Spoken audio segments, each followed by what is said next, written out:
So if you start up a little bit about your background, what had you done before you joined the fire service, and what was your first encounter at basic training to become a firefighter, especially looking at the fire part of firefighting? So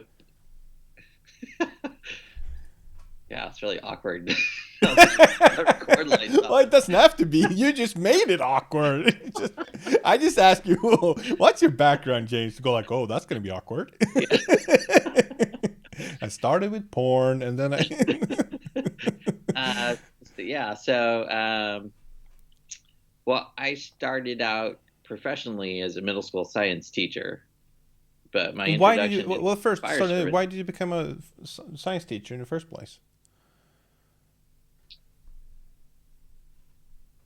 Oh well, so I was always pretty nerdy growing up, and I really became nerdy because I found out that if you got good grades, you would get in trouble less with the teacher for doing, stupid things. It So you were really, you became nerdy by like a chance of maximizing success. It's a strategic choice of being it able was to. exactly, it was totally a strategy, right?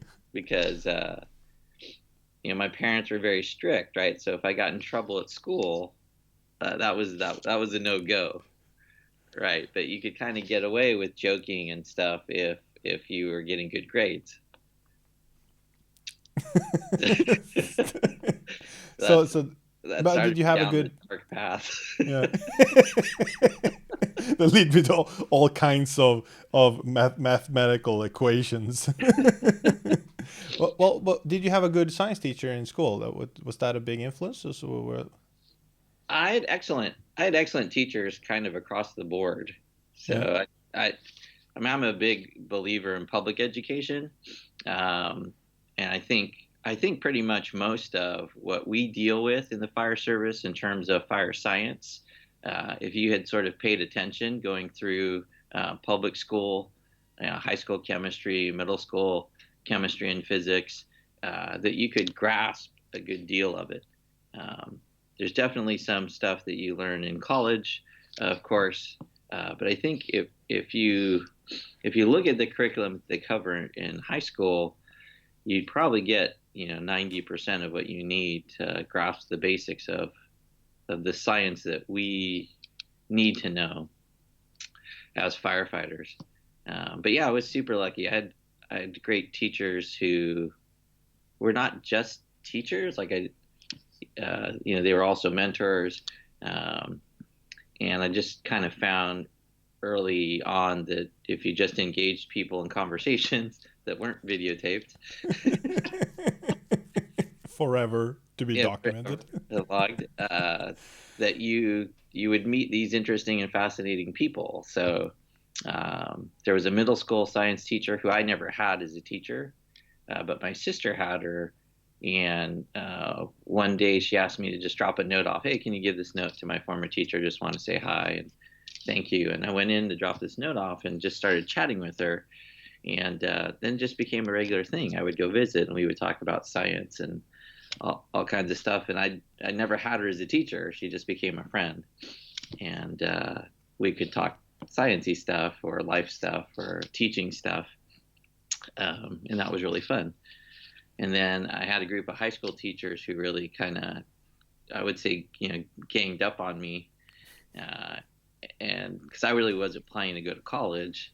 So they saw some kind of warped potential in me and sort of ganged up on me and kept pushing me and pushing me. And my high school biology teacher, Mr. Nelson, well, shout out to Mr. Nelson. Uh, he was awesome. I go visit him uh, when I was in college, and it was just very professorial. He'd invite me in. We'd sit down. He'd be in his chair.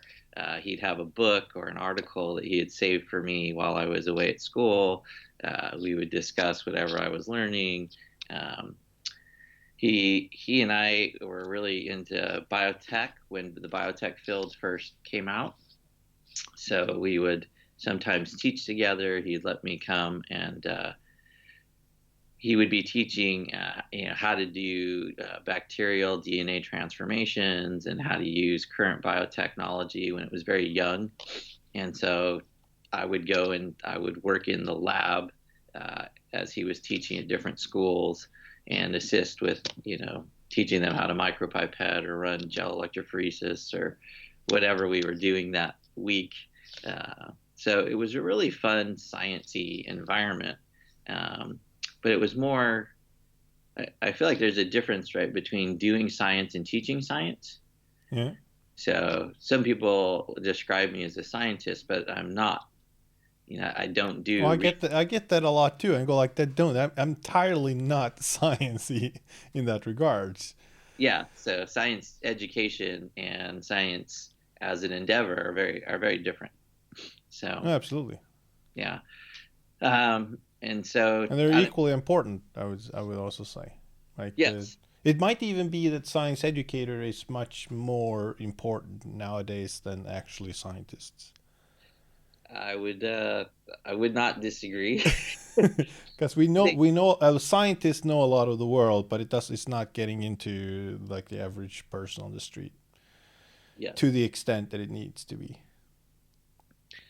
And I think I think that job of teaching is difficult because you're always trying to make connections between this abstract field of knowledge that you're teaching to someone and what connects in their life.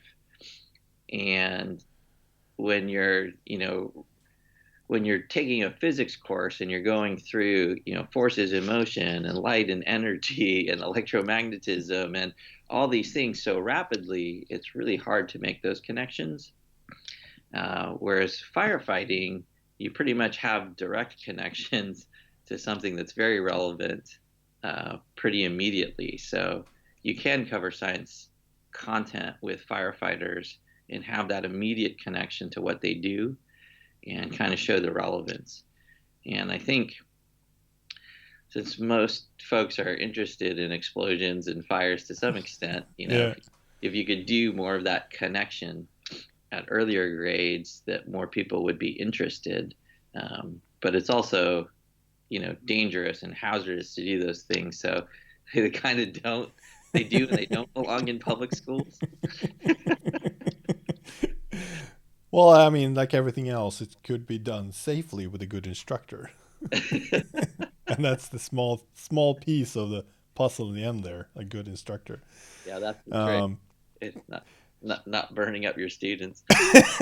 Well, I'm not saying I'm not throwing like stones in glass houses again. I'm very much guilty of doing things I shouldn't have done, or saying things that was not true, or going too far at a drill, like not knowing the limits and so on. I still do it when I'm not able to, when I go into a new environment and I'm not capable enough of assessing what's going to happen. And you end up like that was too hot because I didn't know how much fuel should I've used, how much long should I've opened that door or not, and go. As long as I change the environment, it's hard. So good instructors are very hard to come by because it takes a lot of knowledge. But maybe we'll get to that more. I'm going to get back to so when did you start? When did you like get a when and why did you get an idea to join the fire service? Well, I really joined the fire service on a dare. It was?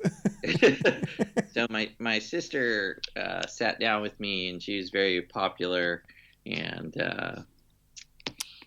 she's very popular. By everyone. Everyone loves my sister. But she looked at my class schedule for my senior year of high school, and she was like, calculus, physics, honors English.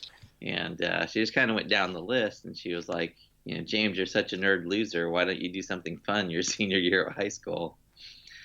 And I was like, well, what would be fun? And she said, well, why don't you become a fire cadet, which is, like a volunteer firefighter through a school program.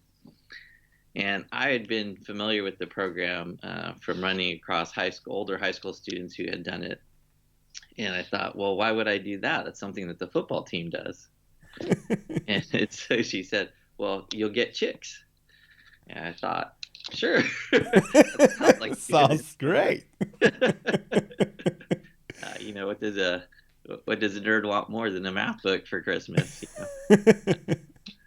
So that was my introduction. Was I let her pick. So my senior year of high school, I had my full academic schedule plus this add-on activity, and we met early in the morning once a week to discuss job-related topics for units, so you could get high school academic units. And then whenever our shift worked, I would leave school early and work as a fire cadet, basically a volunteer with Ventura County Fire. So sometimes it was 3 days a week if they were working a Monday, Wednesday, Friday. Sometimes it was just twice a week. But I would leave early and show up at a fire station. And that program had structured skill training, like a couple Saturdays throughout the year. And then you were really just sort of on the job training apprenticed with the crew that you were with. So, and I had a fabulous crew that I still keep in touch with, who are just awesome. And really just was a life-changing experience.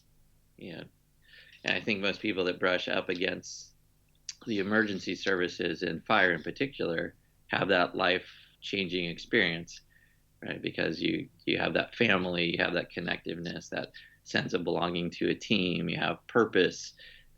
It's very satisfying to help people for no other reason than because you're helping them. So I think all those things about the fire service are really attractive to me. But I wasn't thinking about it as a career. Why didn't you think about it as a career? I don't know. Really wasn't thinking much about careers. And then I really wasn't thinking much about careers, but I had these teachers that had ganged up on me, and so they had sort of forced me to apply to colleges. And I got my acceptance letter to Stanford the day I worked at the firehouse. So I got my letter in the mail as I was heading home and then to shift. And on the way, to the fire station, I'm trying to think, what does this mean? I just got accepted to Stanford. And then we caught a fire that shift at the back of the state mental hospital. It was just a storage shed for the maintenance people. Yeah. And I was out driving the courier around when the fire came in. So I heard the fire came in. So I redirected to meet the crew at the fire. When I got there, this metallic storage shed, basically burned to the ground. It was in the middle of, in the back of the state mental hospital, which I think was closed at that point. And so it's basically an abandoned, storage shed Yeah. of no value. And they had a hose line deployed and they were cooling the contents post-fire. And so they bottled me up and they sent me out on this hose line. And I reached the end of the hose line. The firefighter said, I want you to cool these 55-gallon barrels. And I could see the water landing on top of the barrel and boiling off. They were still so hot. And he says, if you think it's going to blow, drop the hose and run. We're going to be on the other side of the fire engine. Right. And so he hands me the hose and he walks away. And I know they were just, now in retrospect, I know they were just joking. I know they're just pulling my leg. But I was sitting there breathing through my mask. You can hear yourself breathe. And I'm watching this water boil. And I think, this is the dumbest job ever. Like, I'm going to die in the back of a mental hospital cooling a shed that's already burned to the ground. Right? Like, I'm doing nothing of value and I'm going to die here. And I just got in to one of the best universities in the world. And that's the day I decided to go to college. Because I was like, this is crazy. Like, who would do this?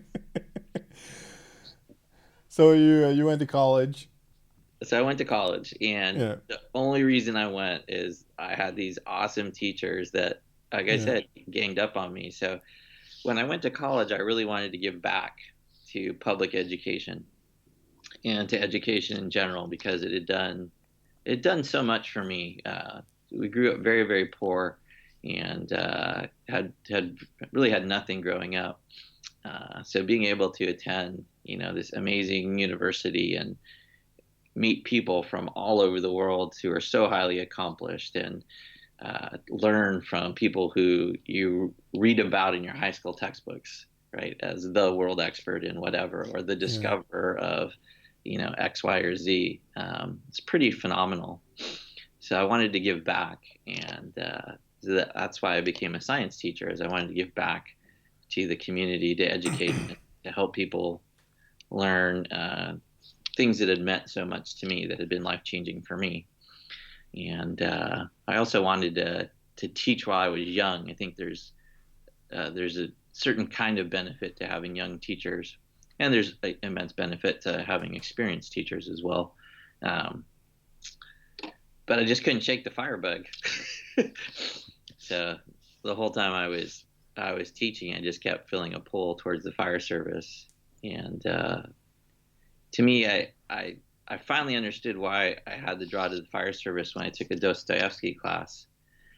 And Dostoevsky was epileptic, and he always thought he was going to die when he was having a seizure. And so he had this weird worldview where he didn't know if each day was going to be his last, right? So really that knowledge, right, kind of we all carry around, but we don't, it's not necessarily real, right? We have a very good, reasonable expectation that we're going to be around tomorrow, barring some unforeseen occurrence. Yeah. So most of us just kind of, live our life as if we're going to be here tomorrow, because the odds are we will be until we're not. But what Dostoevsky thought about was, when you live your life not knowing if you're going to survive to tomorrow, then you see these very selfless acts from people. And that's very fulfilling, because you have been the most human you will ever be when you give of yourself to help another person, not knowing if you're going to live or die. And so, like, if you look at the Greek words for love, right, that would be kind of the highest fulfillment of agape love, like a general, humanistic love for other human beings. And that is very satisfying, to be able to have that sense of helping people out. And that's what I realized is why I love the fire service, because you show up to work to help other people. And it doesn't matter who they are, you're helping them out because they're another human being in need. And you have the capacity to impact that in a positive way, sometimes a lot and sometimes less so. But that's the most satisfying thing to do as a profession that I've encountered. And even education, which has a lot of that same sense, I feel like education has highs and lows, and the highs are really good, but the lows are pretty low too. If you run a bad class, or you make someone angry, because you've challenged their beliefs, or you've had a bad exchange, like, you can leave a day of teaching not feeling so good. And sometimes you can leave a day of teaching feeling really good. But I feel like the fire service, even if you've had a bad day, you still have that sense of having helped or having tried to help. So that's what pulled me back into the fire service. So that's kind of a little bit of your backstory. So now let's just to pick one topic out of a pretty long list. Let's talk about ventilation. So when you join, like at first I'm as a cadet, but particularly when you join later on, in was it San Jose your first fire service after that? Yeah, San Jose What? is my only Yeah. professional. What was the first thing do you remember in like the concept of ventilation? Did you remember like, and I'm not talking about how to cut a hole, not that part of ventilation, but besides that, do you know what was taught about ventilation when you started? I don't remember a great deal. I think San Jose, like many California departments, is definitely we're definitely a topside ventilation department. So Is that because of construction or because of the actual advantages of vertical ventilation? I couldn't really, I couldn't really delve into why. I, I, those are larger issues for why a region chooses to do things. I don't know if it's because the big, it's probably all those things, right? Probably Yeah, because yeah. our building construction is amenable to cutting it with a chainsaw, right? So it's something you can perform quickly. There are definite benefits. There are definite benefits, of course, to any ventilation when you're in a hot and smoky environment, right? And so I think those things kind of coupled together. And then I feel like our big organizations in California tend to all be topside, and that's probably somewhat self-perpetuating. When you look at what the big agencies do, if they do topside vent, then probably a smaller agency is going to do topside vent, and then it just, when you look Yeah. regionally, wow, everyone's doing topside vent. But I do think what drives it is uh, ultimately the experience of the firefighters feeling heat relief as the cool air comes in from the door and the air, the hot smoking gases leave through the top side vent. So I think ultimately that's what sustains it is Yeah, the because let's get back to that one because it is a fascinating topic. But go back to so in terms of ventilation, you said the San Jose was a topside ventilation, vertical ventilation department. So do you remember more roughly what you were taught, like in terms of timing ventilation or when to ventilate, or well, I think I really don't have a good I really don't have a good recollection from academy from when I was in the academy. I have a Uh, hard time recollect my academy too, but it's a good starting ground. I remember I remember being a probationary firefighter and being afraid of taking windows Okay, but because, why? because I had seen videos where when someone took a window, bad things happen. And I didn't feel like I had a good sense of what drove the bad thing happening or how to read and know when to take a window. So Was it I, expected of you to take windows? uh, as a probationary firefighter, you would wait to be told.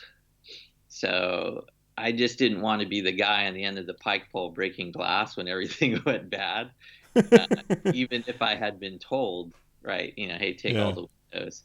But it was really a decision that rested with a company officer. And, the idea would be that that company officer had enough fireground knowledge to know when to take windows and when not to, So which, ventilation was it wasn't something that it wasn't free based by firefighter. It was actually dynamically controlled by the officer, meaning they had the decision based on the situation at hand. yes, in my organization, that was my experience when you first started. Now, at some point, you become more experienced on the fire ground and you might be able to make those decisions. Or what was pretty common was we ran 5-person crews at the time to split that crew.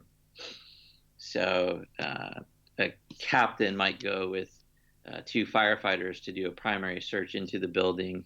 The 2 engineers might ladder and go to the roof to vent, and those would be fairly independent operators. But the idea was that those engineers had been on a while and had developed enough of a skill set that they could navigate that task of venting um, when it was appropriate more independently because they were functioning more as a 2-person break off because the captain couldn't supervise them because he wasn't or she wasn't physically with them.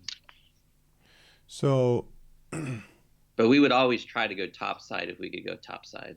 We yeah, wouldn't start with horizontal. horizontal was like a bad second option. Well, it wasn't what the truck company did. So our fire attacks were pretty in my mind, our standard fire attack was to push through with the hose line to reach the room of origin, going from the uninvolved to the involved, and then push through a window. So that fire attack team would horizontally vent, push out the window if it hadn't already been busted out, check for extension if it had been busted out, remove the rest of the glass, and then hydraulically vent out the window so you could get a look, clear the room, check for extension, and then get a peek in the attic space. So it was pretty common for that hose line to push all the way through the room of origin to a window and then check the exposure, check the outside to see if it had auto-extended into the attic, and then pull ceiling. So I would say we had a component of fire attack that was always inclusive of a horizontal vent if the truck hadn't already cut a hole and cleared it topside. So there was if you were taking it back, going back there, if there was some kind of delay with the attack team on getting water on the fire, would you say it would be common for the vent crew to stand by, or would they do their thing basically uncoupled with whatever status on the fire attack? Yeah, I am sure that we would say things like, ventilation should be coordinated, but the coordination was more coincidental because the attack team could generally get water on the fire sooner than the truck company could reach the roof and pop a hole. Cut a hole. Yeah, the sequence tended to work, right? Because you tended to get water where you needed to get before you did topside vent. When we went through budget cuts and we closed a bunch of companies down, we removed some engine companies, and so we had truck companies operating out of stations without engines. So at that point, we started to see a couple cases where trucks arrived first on scene at fire events. And then that question was, well, truck would normally grab utilities, do a search, and cut a hole. But no water is being applied because the engines were coming second due into that event. So they would be on scene for a couple minutes doing tasks. So we did have some fires in that time frame where, those tasks were accomplished. Utilities were taken, primary search initiated, and vertical vent, topside vent without water application. So it wasn't that we had received extensive training and that you should wait until water is applied before you do topside vent. It was more coincidental. And so when companies arrived on scene and they were going through their playbook, they're like, well, we do these prescribed things and they usually work. So that's the flow. So when did you, like you said, at least you've seen videos on people breaking windows and bad stuff happening. With your science background, was there any thoughts on like the flammability of smoke and so on? What that wasn't part of your worldview at that time, or didn't you merge that, or was it someone else who had to kind of, a book or something that had to lead you into that of thinking of smoke as a flammable mixture of gases and solids? And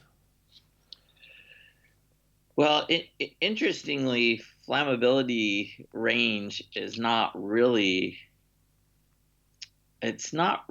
taught in chemistry as a key idea. So I don't remember running into flammability range, and maybe I did, but because it had no relevance, I didn't make that connection. But like the energy level of a system, the higher energy level you have in the system, the more molecular movement you get, the faster reactions. You had that kind of worldview, right? Yes, I had like that. When you increase the energy, things happen faster and so on. So there was a connection there. But I'm not saying, because I have done so many things that someone else had to point out what it actually means. They have to point out where my thought I have in my head fits into a context, wherever. So it's not something you go like, well, I should have realized that, but it's only self-evident if you already knew it. Yeah, I just did some work at a high school, at a local high school with the chemistry class. Yeah, So I took the whoosh box in because they're starting to do chemistry and talking about ratios, doing stoichiometry, yeah, right? And a a parenthetical conversation arose with the chemistry teacher about a demonstration that was basically the same type of demonstration, right? yeah, Well, you fill a container with a flammable gas, right? And then you get a fire um, in that container.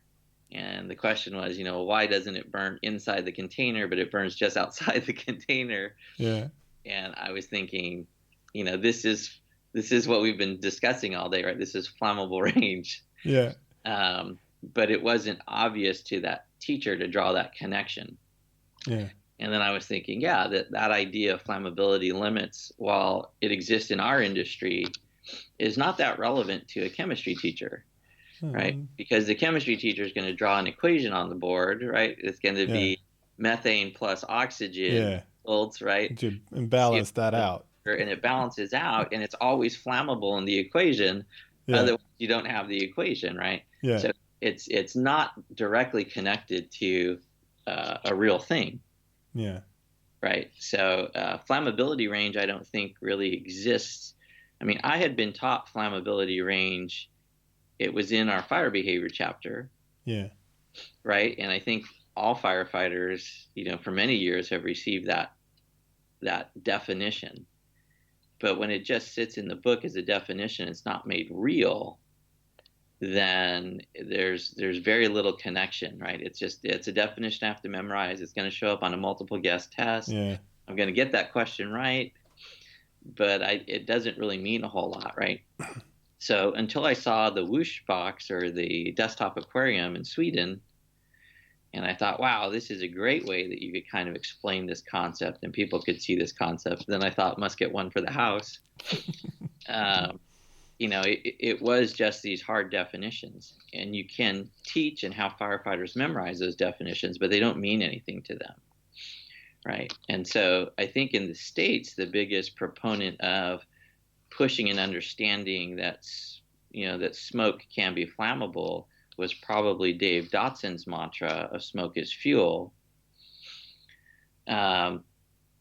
Not that people didn't already understand that, right? Like I feel like when Dotson's class kind of hit the circuit, people were like, wow, smoke is fuel. But I had always known in my mind that at some point smoke was fuel, because everyone has seen a structure fire. yeah, Right. And like I said, I'd seen those videos where you break out the windows and the smoke catches on fire. So that idea wasn't earth shattering per se, but it sort of was, right? I think if you asked anyone, did you know that smoke could burn? Everyone would be like, oh, yeah, of course it could. But just the concept of integrating it into the fire ground, right, was more problematic. In the same way that, culturally in my organization, we don't have it written as an SOP, but we chalk our front doors open. And in being trained in that culture, you ask, well, why are we chalking the front door open? Well, you really don't want the hose line to get pinched and decrease your GPMs, right? So that's one reason to keep it open, so you don't pinch the hose. Well, that makes sense. yeah. If things, Yeah, from that if that's yeah, that makes sense if that's the only problem you have and so on.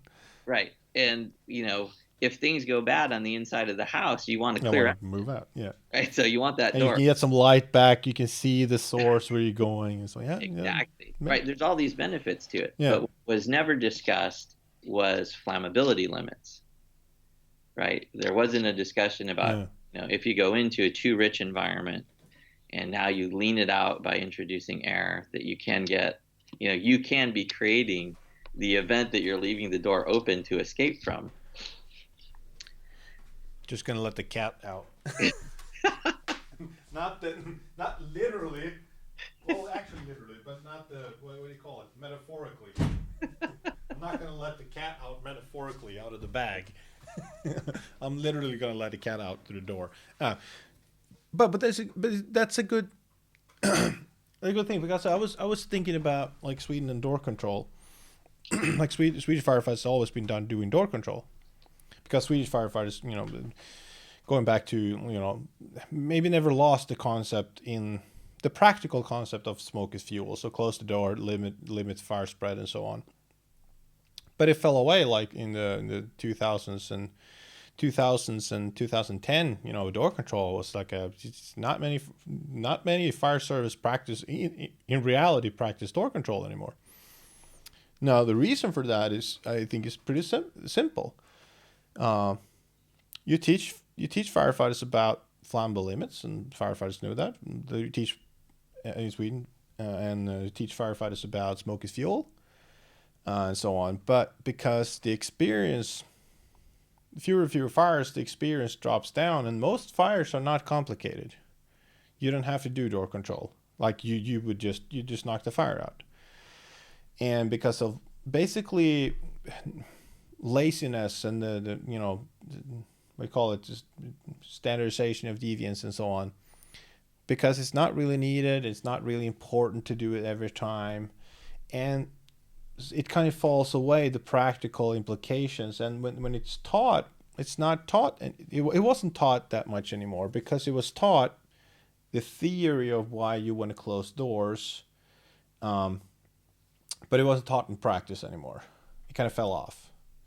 And some of the old firefighters thought like, well, that was kind of self-evident to close the door. You don't even have to teach it, and so on. So it kind of fell off. And it is just one of many, many examples in Swedish fire service where it's not enough to teach someone the theory of why you should do something.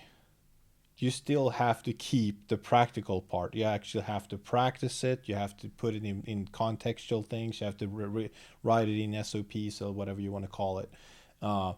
It has to be there in practical. So I think that one of the mistakes in Swedish fire service was when the academics came into the fire service and actually put models in people's heads about why things happen, explain things, why things happen, which was a great thing. It was, it's great improvements. The downside was that a lot of theory-oriented people think that you solve it only by explaining the theory and not doing the hard work of actually practicing practically every time. So we still would like door control. That's still a work in progress in Sweden to get firefighters to do door control again. And even I haven't had the big talk, but like with people in Revinge, like Lasse Nelson and Fredrik Johansson, and you talk about those, they go like, no, door control is not needed. And I go like, so now when evidence tells you that it's sort of good, now you're going to go in the opposite direction and still going to call yourself evidence-based? Based on what? Your experience being in a school environment where it never ever is needed? So, and if you're watching Lasse and Fredrik, you're still wrong. You're going to do door control and you're going to teach it. But we're gonna have sort of a discussion with Lasse, because we're going to do a national network, and one of the topics we're going to discuss is door control. Yeah. Well, but anyway, sorry. I have found recently in teaching that the mantras are very problematic also, right? What kind of mantras? The smoke is fuel. Oh yeah, those right. Kind. Well, you mean the simplifications? Yes. Right. So there is a certain amount of utility in that phrase, right? Hey, when you walk under smoke, you should be careful because smoke is potentially fuel. Yeah. Right. And that's a different statement, right? Smoke is potentially fuel. Yeah. Because it's not always flammable. And that's why we teach flammability limits, right? And, I had this rough conversation in the class where the student was like, yeah, but smoke is fuel. I'm like, no, it's not. It's sometimes fuel under the right circumstances. Basically the molecule, right? I mean, it's not always going to burn. Yeah. And when it's not going to burn, you're fairly safe. Yeah. Right? I mean, that's the whole idea behind door control, Yeah. right? Is that it's not going to burn you by flaming combustion, right? I mean, it can Yeah. still transfer heat energy and yada yada yada, Yeah. um, but these mantras are problematic, right? And that falls No, back. but I don't like mantras. I like, the oversimplifying things are problematic. But they're not, right. So this is where, as a science teacher, right, these things, or as any kind of teacher, right, there's developmentally appropriate levels, right? So you don't start teaching kids that there's these things called negative numbers for a while, right? You teach No. them addition and subtraction, and Yeah. it's developmentally appropriate. Although math has changed so much, maybe that's not how they teach math anymore. Maybe they do start with positive and negative numbers, right? But you're really just adding a negative number to a positive number, right? There's Yeah. addition, but there's not Yeah. subtraction, right? And so I feel like that smoke is fuel is sort of that first level, right? It's like, hey, let's get people aware of the hazard, and then let's pull apart the idea, right? And let's talk a little more in a nuanced fashion about flammability range. And when is it a fuel and when isn't it a fuel, right? And how does temperature impact when it is or is not a fuel, right? And those are more complicated conversations for a more sophisticated student, right? And so any given A firefighter, right, sophisticated student. it's not like, that first step is, hey, let's Yeah. just start with you thinking that smoke is fuel, right? Well, that's a student who's starting their education but hasn't progressed, right, very far. Yeah, but and the mantra is a stepping stone to the a more complex view of reality. Right. So And it's so to me, I would there just say you would yeah, adjust the mantra, yeah. right? You would say Smoke is smoke is potentially fuel. potentially fuel, which doesn't have the same weight, No, but right? it's like, well, it's, I mean, like all those statements, like BTU, like GPM versus BTUs. Like you have to bring in enough cooling capacity to cool the fire, and go like, well, you have to, like, when and where also, because you don't have the heat generated everywhere in the same time to the same extent. Like, well, you can have a 3 megawatt fire in one room, but it's only half a megawatt coming out in the hallway because 2.5 of those megawatts are being absorbed by the actual structure, or maybe half a megawatt is going out through the window where it's actually generating more energy on the outside. Go like, this is much more complicated answer than just 3 megawatt fire. I need to bring a 3 megawatt hose line. Go like, no, like Yes. that. That's a And we can't even talk, we can't even have that conversation, right? Because no. I guess you don't understand no one knows what a megawatts. megawatt. We go like, you go like, yes, bring a big. We go like, well, if you have tons of flames in one room and just smoke in another room, do you need the big hose in the smaller room? Okay, like it started that level at least. Go like, well, where is a big factor in, like, GPM versus BTU? It's like a major one. Like, where where is that energy? Being generated, yeah. Yeah, that's a hugely important. I think that's one of the. Yeah, we're gonna jump there, but that's the one of, like, I think that's one of, when I think I constantly change, or at least I try to change how I think about firefighting. Yes. And like in the last couple of years, like, concept like mixing has become much more important. Hmm. Like mixing, it's like super. Mixing is like super problematic, and like been talking for, like, for gas cooling. Like, it's not enough to talk about small droplets, blah blah blah. But if the mixing is not, if you don't have like an optimal mixing in the room and so on, you get like a lot of water here, but over here in the smoke, it's like nothing. Like, mixing is a much bigger concept and much bigger problem than I anticipated. So like mixing, it's like rarely mentioned in terms of how big of a problem it is, and the concept of where energy is being generated and where energy is going is one of those topics. Also, I think is like highly under talked about in talk about, like, understanding fire. Because Yes. even if the what we call high level, or people that really understand it, don't understand where, like, the people who talk megawatts go like, nobody talks about megawatts where, because the first thing I talked about was like, well, it's a 3 megawatt fire in a room.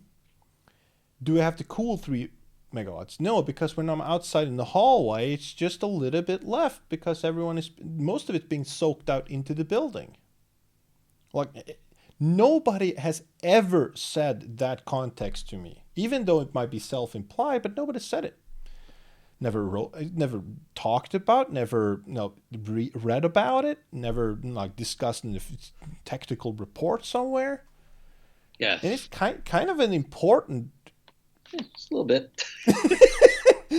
If you want to take just a little bit, like where do you actually need, like, because there's all that like talked about, like we're jumping ahead here, but they talk about like things like fog nail, like how could such a small amount of water extinguish such a big fire? Like, well, it depends on where the energy is generated, and if you cool behind the flames, it's like irrelevant how much fire is in the flames. Because the actual behind it, it's just maybe that part behind the flame, it was just 0.2 megawatts of energy hitting that surfaces, and that's nothing to cool for a little bit of water. Yeah. But we are jumping ahead. I want to maybe we get back to that one. But you talked about like the mental model of smoke is fuel, and I've changed how I teach now. Yeah, well, because now I've added jokes. Do you have a good one about smoke is fuel? No. My best joke is actually yours. I love the Pascal joke. I throw that one in all the time now. Yeah, but it's not mine to begin with. But yeah. I was the one who told it to you. Yes, I always give you credit, though. Well, I've got to begin someone else to do someone else. But yeah, you want to tell it? I first heard about it from. I first heard about it some Swedish teacher. I don't know who he was, but the one who, in that time I didn't bother. But the one who reinvigorated it in English was Carol Lambert. Oh, it's a Carol joke.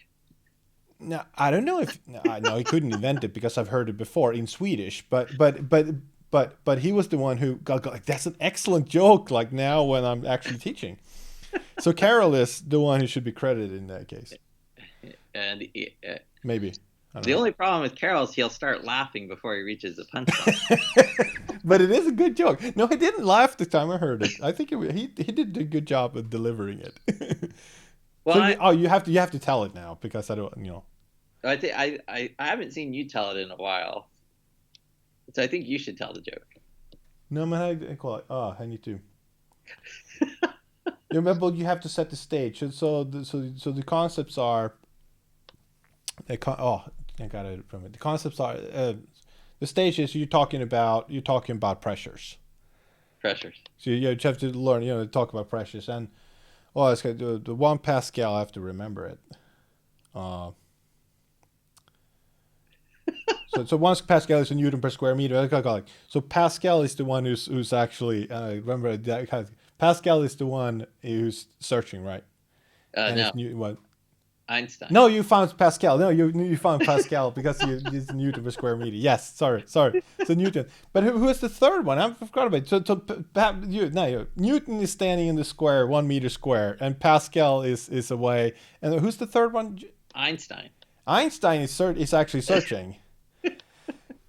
So I forgot about the joke. So now I'll try to tell it. So Einstein, Pascal, and Newton was having like playing a game or something, and Einstein was playing hide and seek, and so Einstein's trying to find Newton and Pascal, and he starts turning to the wall and starts counting, and 1, 2, 3, 4, 5, and Newton runs away and Pascal runs away, but Newton just draws a square on the ground, 1 square meter, and he's standing in the square, and Einstein turns around like, well, I found you, Newton, and I said, no, you find Pascal because it's this 1 Newton over a square meter. That was good. But I sucked at telling that joke because I didn't remember it. It was so long ago. I usually don't use that one, but I should now when I actually recall it. So, do you know who Richard Feynman is?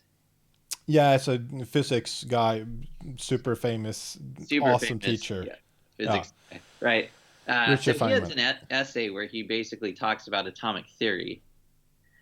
And I remember reading this essay because I was given this science book by my high school biology teacher Yeah. at one of those sit down sessions, right? Hey, James, here's a book I think you should read. Have you ever heard of Richard Feynman? Why, no, I've never heard of Richard Feynman. Well, let me continue your science education, Yeah. right? So, my science teacher, Mr. Nelson, gave me this book, and I'm reading this book on Feynman, or he introduced me to Feynman, and I'm reading this book about atomic theory. And he basically, writes for several pages about the beauty of how you can use this idea of atomic theory, that things are made of atoms, to explain all kinds of things, right? You can explain what a liquid is and what a gas is and what a solid is and all this stuff, right? So I have since, somewhat recently, in the last couple of years, started my classes with atomic theory, uh, talking about states of matter, and atoms, and using that as a vehicle to understand the differences between sort of temperature and energy, Yeah. because that's a big conversation, and And it's not understood in the fire it's service. not understood at all, right? Not yeah, not at all. Because we have a lot of experience with temperatures as a measurement, and we have very little experience, I would say really virtually none, with energy as a measurement, right? You don't Yeah, have you don't energy have that in your by normal life. schools, right?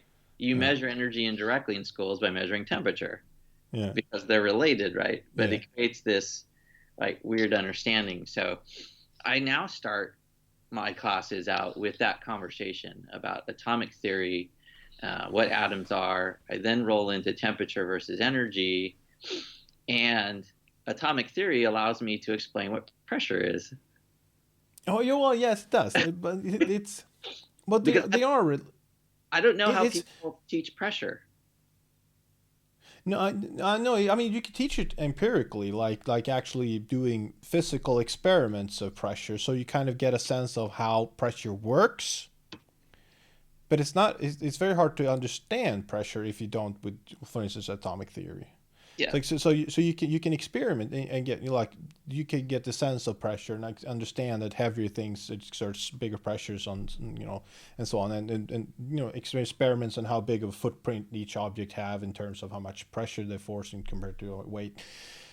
But again, I totally understand that and I agree with that. Without, for instance, atomic theory, it's very hard to get a sense of how it's all connected.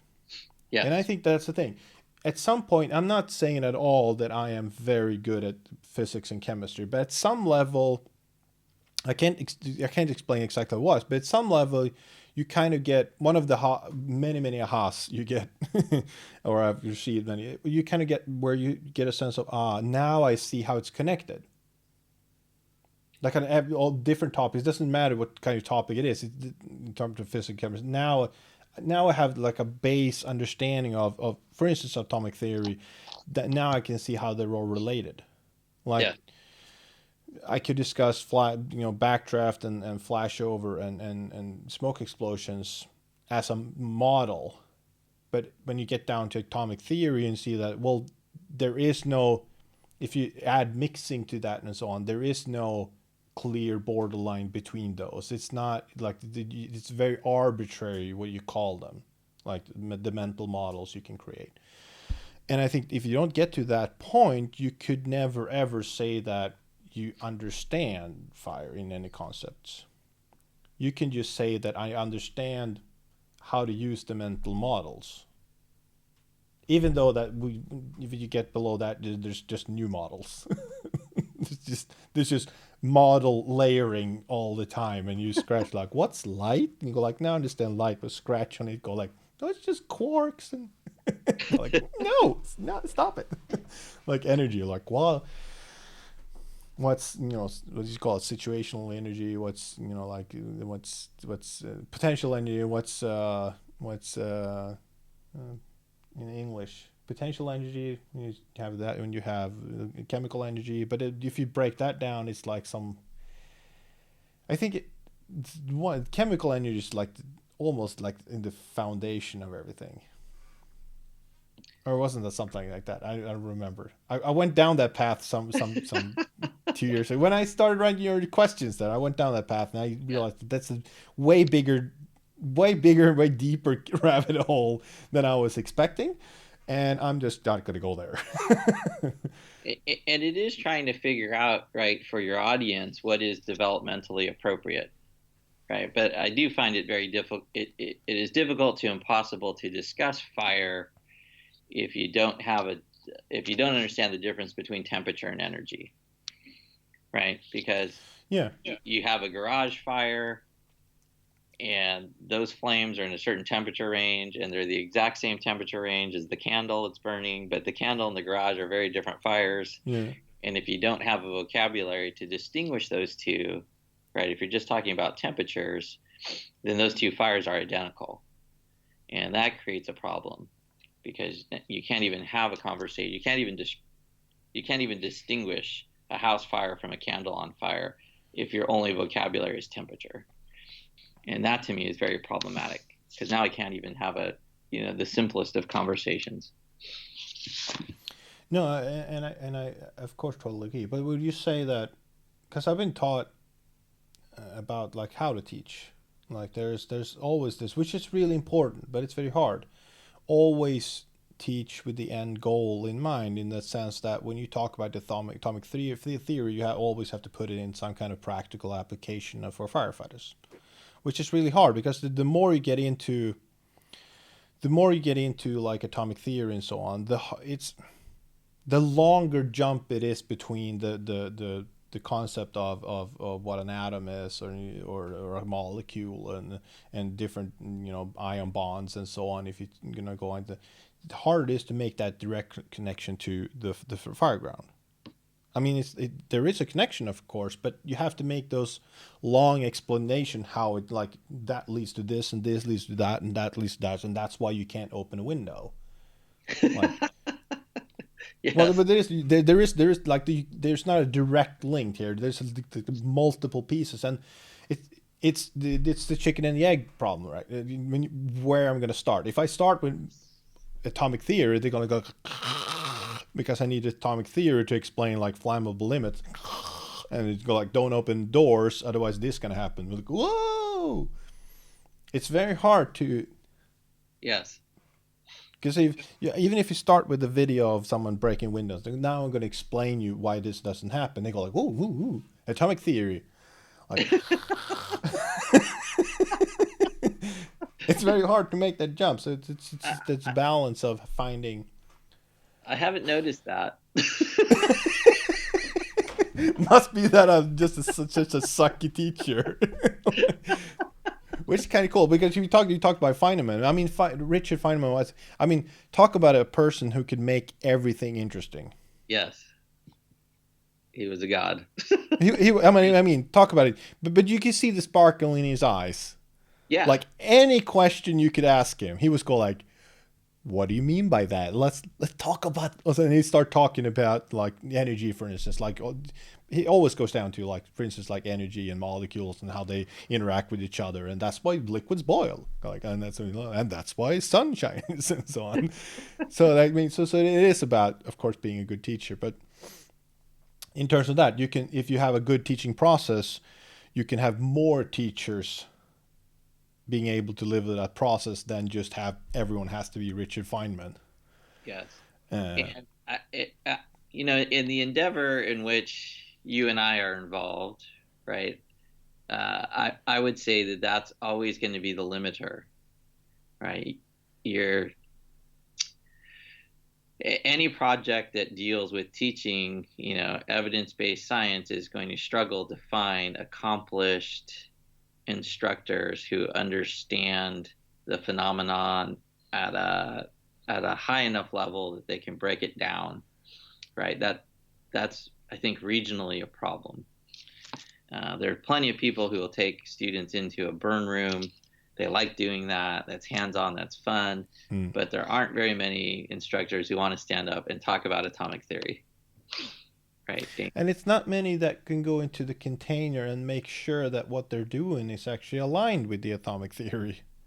True. I mean, you have to have in that someone else standing besides the container to make sure that you are aligned with evidence-based theory. And many programs, even having struggled, have find one who could be that bridge is problematic. So to make sure that we are aligned with the, and make sure that people are saying the correct stuff inside the container and so on. So the absolute, that's true. And I think that science communicators is short demand, like we talked about in the entire world, especially the fire service. So we jumped hoops a little bit here, but I want to go back to your like to go back to we talked about ventilation. So yeah, it was sort of that's what it's supposed to, because I have some things I want to clear in my head. I want to talk about vertical ventilation, for instance. And I want to talk about the benefits of vertical ventilation also. Because I've learned something in the last couple of years also, it is the importance of I'm not very good at this. I need to get better. But learning the importance of recognizing the benefits of the things you think are ultimately wrong. Like if I wanted, and I knew this in theory before, but I didn't give it enough attention. like it was Daniel Dennett, I think, something famous skeptical. That's one of it defines himself as a skeptical. There's like a movement, the skeptics of everything, sort of question everything. And he says to before you can be critical, you have to articulate the recipient's opinion better than the recipient could themselves. The recipient should go like that, like, excellent, that's my point. That's exactly why I believe. And that you have to do that to make sure that the recipient understands that you understand what they mean. Like, and when you've done that, then you go like, well, so now I made sure that you understand. You understand that I understand. Now I'm going to tell you why that's still wrong, for instance. And then you go to deeper level, because otherwise you're just going to just talk around each other. Go like, I have my worldview. You don't understand me. You don't understand my environment I'm working in. You don't understand the problem, whatever. So that was like, I have been very, very bad at this because I'm impatient. So I go straight to tell you my worldview. Well, you just take it or leave it. I'm just going to go out of here. I would probably say impatience is at the heart of why people like vertical vent. Well, yeah, but that's a different kind of maybe impatience. But anyway, I want to talk about the benefits, because there are benefits there are many benefits, but there are some that are not talked about, and that goes back to mixing. But we'll get to that. So I want to get back to the reason you when you started again basic training, you were taught about vertical ventilation, and again we talked about the concepts of smoke being fuel. But when or how was it that you got to the point where you said, well I'm not finding the answers I need here in my context? Like what drove you to like a larger context? Or was that books or? Yeah, so I just got I got scared is what drove me to try to research the larger field of understanding fire in a science perspective. I went into my first structure fire where I was on the nozzle, and I basically realized at that moment in time that I didn't know what I was doing. Praying. I was spraying and praying. Basically, I'm supposed to open up this bale and I'm supposed to apply water somewhere. I'd had 4 seconds of nozzle time on a pallet fire in a concrete, thick concrete tower, and then I started going to house fires for real. So after that first experience, I was like, I need to learn a little more about this. So I started reading books and researching, and I ran across a 3D book. And then I looked up Ed Harton on the internet and started randomly shooting him emails. And Ed was like, hey, you should come up to Oregon and train with us. So a couple buddies and we drove up to Oregon, and we did a training with Ed. And when I was there, Ed kept saying, when I was in Sweden, I learned this. When I was in Sweden, I learned this. And I thought, what am I doing in Oregon? I should be in Sweden, But right? what was the when you, I mean, you started reading 3D Firefight. That was, I mean, if that was a start. Was there any? Do you remember like what's the biggest difference in how a problem was described in that book compared to like problems you've encountered before? Well, I read Lloyd Layman too. I had acquired a copy of Lloyd Layman as a gift for my brother-in-law, and then I realized it because he's a trucker, it didn't have enough pictures. So I got him a different book, but I couldn't throw that book away because it just looked old, right? So I held on Yeah. to it. So when I started researching, I remember the old timers had talked about this guy, Lloyd Layman. And I was like, hey, I think I have this guy's book. So I started reading Lloyd Layman, and uh, I didn't understand everything in Lloyd Layman's book. No, it's kind of hard. You kind of have to understand it before you read it, even to get. Right. But I was like, dude, I'm a college educated science major, and I'm struggling to understand this stuff written in the 40s. Right. Yeah. And yeah, I didn't have enough specialized knowledge about, combustion and uh, things to really understand. In retrospect, he makes a lot of sense. It makes a ton of sense. Yeah, once you have some key definitions Yeah. down and understand some basic fundamentals. But I just didn't have that, right? So what I really liked about the 3D book was it it made sense from all of my science experience, right? It's like, oh yeah, I understand specific heat of water, right? Like Yeah. I understand what boiling point is. I understand how much energy it takes, right, to do the phase change. Like Yeah.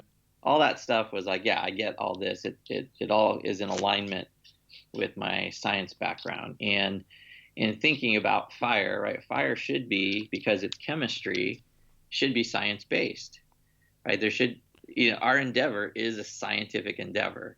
We're dealing with physical chemistry and physics on the fire ground. So it did kind of strike me that there's got to be a lot more science to what we're doing. There have to be some whys. And I feel like we spend a lot of time in the how. We spend a lot of time talking about the how you do ventilation, but not the why and not the physics. And in large part, it's because I think a lot of instructors don't understand the why, and they definitely don't understand the physics. So they're teaching what they know, and they get very good at what they know, which is the how, and is, the different types of building constructed, right? Because that's all descriptive. Yeah. You can see it, right? It's easy to point out. It's learnable, right? You can walk enough roofs and start to get a feel for, that piece of the puzzle, which is the building construction. So people get really good at that, but they're not so good at the physics of, gas layers moving. They're not so good at mixing, right? Because those things are very complicated very quickly. Very complicated.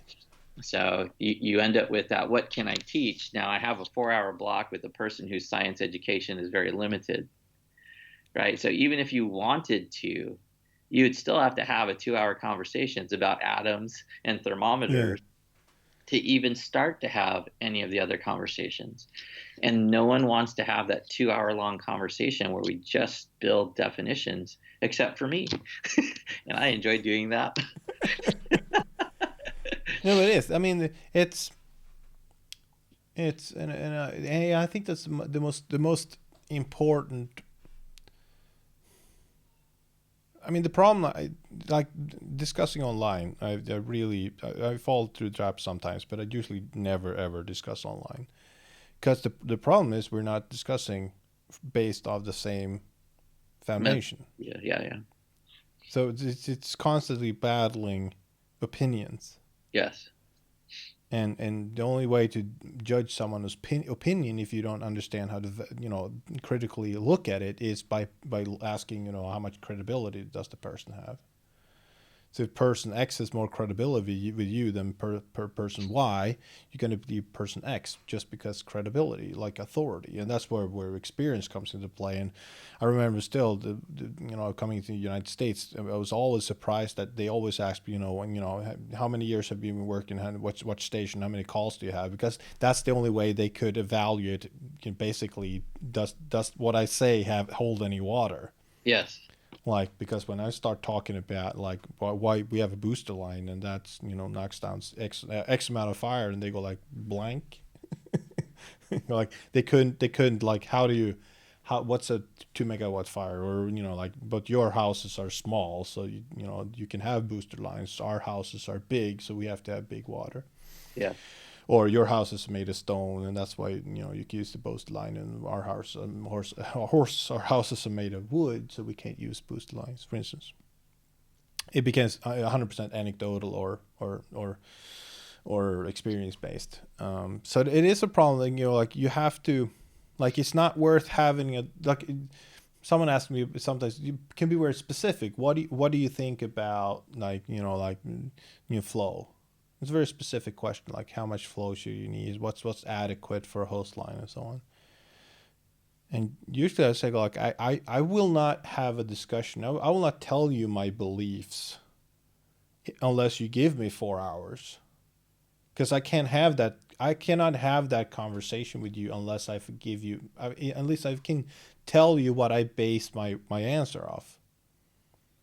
Like we still have to discuss energy, we have to discuss mixing, we have to discuss geometry, we have to discuss like entrainment of air, nozzle movement, like hose line movement, like hydrant system capacity, design of water engines. And when I take all that into account, this is what I believe.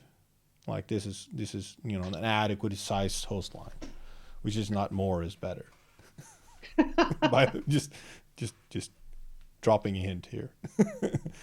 Enough is good. We have this complicated job, right, that is circumscribed by very non-complicated equipment, right? Yeah, well, yeah, it is. Because, I have a couple choices, right? I have 5-inch on my rig. I have 3-inch. I have 2.5-inch. I have 1.75 inches. I have 1.5 inches, right? So I have 5 choices. Right. Generally, I'm not going to fight fire with the 5-inch. So that's so those are right. So you can talk a lot about how complicated it is, but in the end, you're going to pull one of like 3 lines. Yeah. Right. Or however many your rig carries. Right. It may be 2, it may be 5. But you're going to pull somewhere. Your choice is going to be between 2 and 5 choices. Yeah. It's very finite. So I do like that about the Fireground. In some sense, because you can talk forever about how complicated something is, but in the end, you got to pull a line.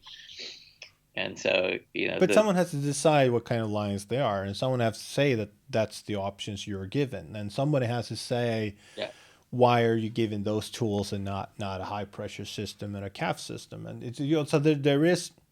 Like it depends on where it is. You still have to. Decisions were made 100 years ago, right? I mean, whenever you equipped, your fleet of fire engines with hose, that decision was made for you, right? That's only if you take the position of being in the end of the hierarchy of this decision making. Go like, I'm going to use what I have to the best of my ability. Sure. Yes, but I mean, for me to take, 40, let's just say 40 fire engines and give them. No, but I'm not taking it. No, I'm not talking. You're not San Jose. You're the world. That's not gonna happen.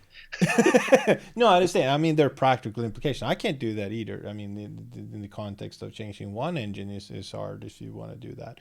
But still, the question is deeper in that, in the sense that somebody has to make those decisions at some point, and if they are, the argument has always been there in that way, so that's why you should stay that. It's only valid if it's good enough.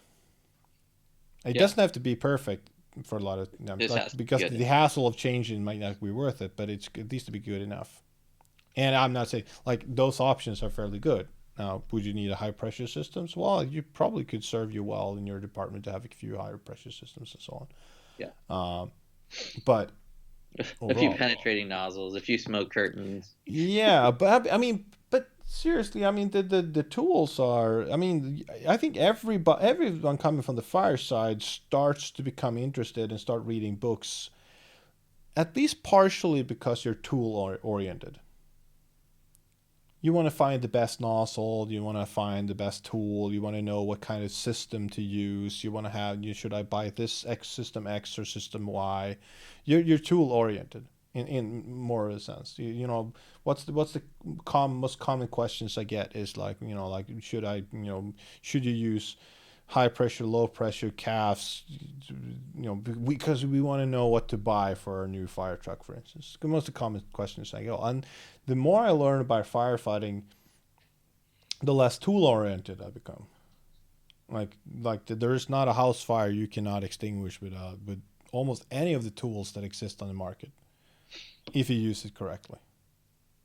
And that's becomes the bottom line. Like I usually say, spec your fire truck with every tool you can find. The more expensive there is, you spec it like that, and then you get through the budget process. And if it gets approved that you know you're gonna buy this truck, you go scold them like, "Oh, we've reconsidered. We don't have to buy all this very expensive equipment. We're gonna take away all of a lot of this gadgets and whistles, and we're gonna put half of the things we put away. Like if we saved $100,000 or $200,000, half of that we're gonna put to training instead."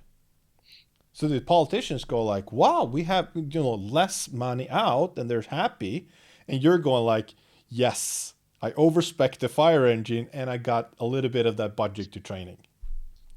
I'm not saying it could work, but that's how I would look at it, because those training would give you improvement in efficiency and effectiveness that you would never get by buying the systems in the first place. You know, budget people are laughing at you right now, right? Because that's not how our budgeting process works.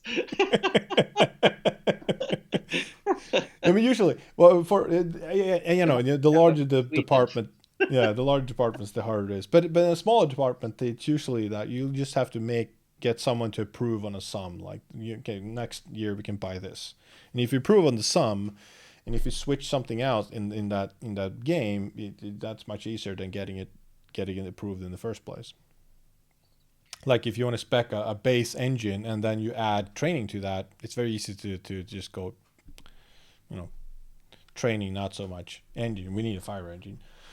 Um, but anyway, so I think we got to training. But I'm reverting back to ventilation because I want to try to get to that point somewhere in this conversation. So you had a training in that, you read books and you start realizing that there was at least someone talking more in a scientific way about fire, and that was Ed Harden for you, who was kind of your bridge into, for instance, Sweden, who maybe or at least who has a longer tradition of talking about fire in a more scientific way, Yes. uh, which has had consequences, for instance, and consequences being anything from good to bad, making the fire service more academic, or aligning the fire service more into curriculums and words and used in the scientific community. You um, but like the Rosander and Giseson, they were very against the academic world. They were not liked by the academics, Rosander and Giselson, Yeah. because they wanted to use science, but they want to write it in a way that firefighters understood, which meant they have to invent new models and tweak a little bit of the scientific concepts to make them work for firefighters. Yes. Like like fat, hot rich environment, hot rich flashover, cold hot rich flashover, cold lean flashover, like was the original terms defined by Giseson and Sander for two types of flashovers, were merged to one with the academic community, because we only have one flashover, and that's where the energy level hits the floor of 15 kilowatts or blah blah blah blah. But for Giseson and Rosander, like doesn't make any sense for a firefighter. But if you have a cold lean flashover, which is much more different than a hot rich flashover,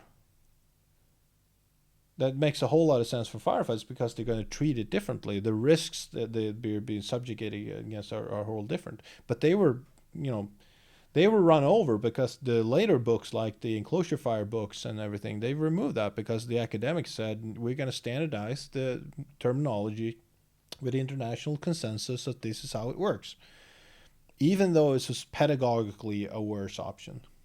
And I would say that it serves us. It didn't serve us well,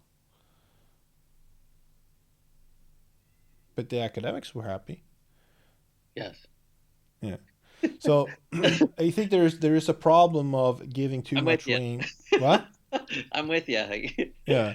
No, but I think there's a problem with going like there's also that we're going to be evidence based. I go like, well, yes, to the degree, and that's I think one of the hardest thing to decide. To the degree it makes sense. Like it That's you very could. reasonable. Yeah, it's a very reasonable statement. Yeah, yeah, it's very easy to say. It's very hard to judge where that line is. It's Yes. like saying, well, it Like depends. saying Well, just what do the two? right thing. Yeah. Okay. Could use a little guidance here. Can we just agree on doing the Yeah. right thing is better doing the wrong thing? Can we not, find common ground somewhere? Yes, Uh, because in the end, right, in the end, you're going to do something, right? and something is better than nothing, but not always. But not always. Yeah. Like opening doors. It might be better just to leave it closed. Never get into the fire in the first place. Yeah. Or Uh, extinguishing, like sometimes you let it burn, right? yeah, Sometimes it's better to let the hazardous material burn and become an airborne pollutant than to soak it with water and have it be a yeah, water-based pollutant. Yada yada yada. which could be a house. But going back to uh, kind of. So about ventilation, you started like leading academics. So when was the point where you realized that okay, smoke is fuel, learn about flammable limits, and how did you define like what the problem was? What we talked about, you saying lacking of basic physics and chemistry understanding of firefighters that led to people venting too early. But why is the fire service in it's particularly United States, but it's commonly worldwide. Why didn't the fire service have enough physics and chemistry involved? Because Lloyd Layman, I mean, there was physics and chemistry in books from people writing to firefighters long ago. Even videos like the Nosselman series and so on. Even videos for firefighters. Yes. I don't know why. I, I don't know why systemically, right? This would be a wonderful policy research paper for someone to do because they could look systemically at the United States. Um, I know organizationally what drives what drives people into training positions varies over time. So in our organization for a long time, you needed to do a administrative position to promote to battalion chief. One of those administrative positions was a training officer, right? So you would have folks who wanted to promote do a tour through training as a mechanism, right? They're learning skills, they're learning about budgets, they're learning, Yeah. right? They're teaching firefighting, they're learning personnel, right? There's a lot of benefits to an administrative position. Um, there are other times in our organization when that's no longer considered advantageous. So they're not looking at 40-hour time to promote. Therefore, doing a 40-hour job is not useful to you, right? If you look at the economics of the part of the country I live in, many people live far away because they can't afford the housing prices in the Bay Area. So taking a 40-hour job is less desirable. So we end up having to draft people into those positions, sometimes at great inconvenience to their personal life because they live so far away. Yeah. So there isn't necessarily, right, in various times in our organization, what I'm trying to say is you would either have highly qualified academic people going into training, or you would have whoever got drafted going into training, right? And as they establish training programs which last for long periods of time, those training programs bear the stamp of the person who created them, who may or may not have had a background in that particular area. So I am more of an engine operations guy, but if you made me create a ventilation program, I would create a ventilation program, and it may or may not be the most up to date, right? Or pick the subject. Yeah. If you made me put together a rope rescue course, I Yeah. may not know anything about the latest greatest rope rescue, but I'm going to create a program that will stay with an organization for, or some form of it, for 60, 80 years, right? So you have those issues where academically you create these programs where things fall out.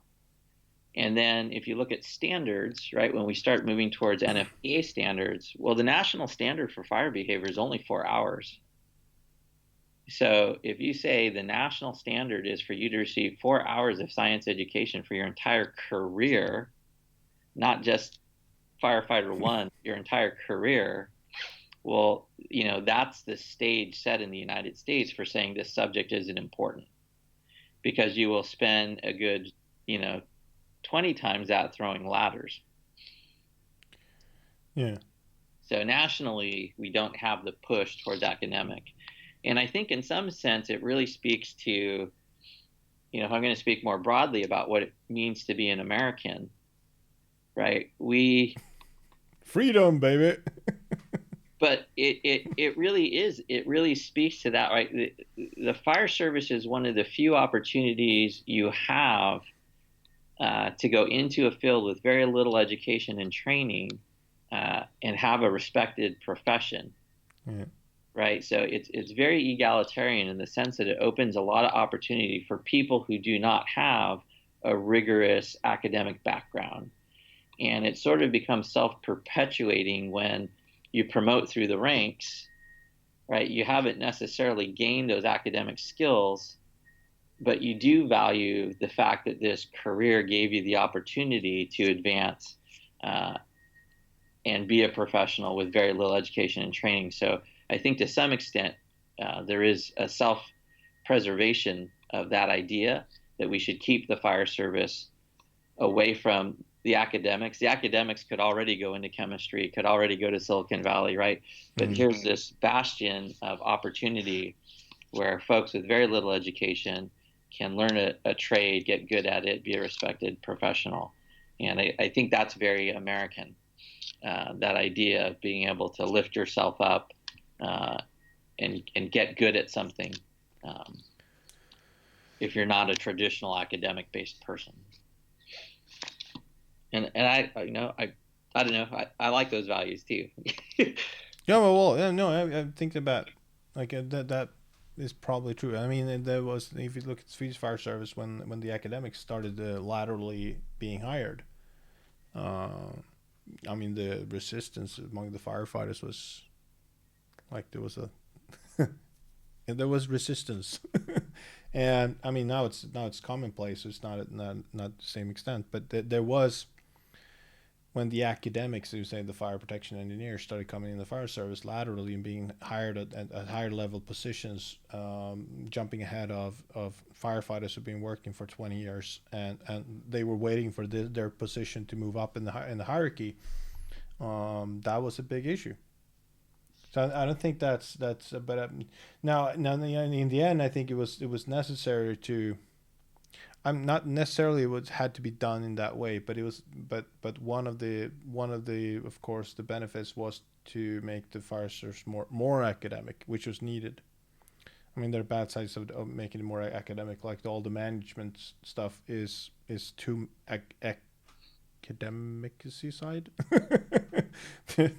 there so much more things has become overly managed, like there's too much paperwork and so on, and I think that's one of the problems with making it more academic, but but having the more academics, it became more focused on evidence based, and it has to make sense, it has to be you have to keep the goal in mind, is this really rational and so on.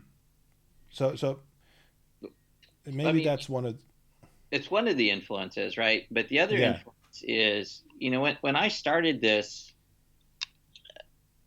started this journey a decade ago, you talked about, did you read books? Well, yeah, because that was the only thing out there, Yeah. Oh yeah. Absolutely.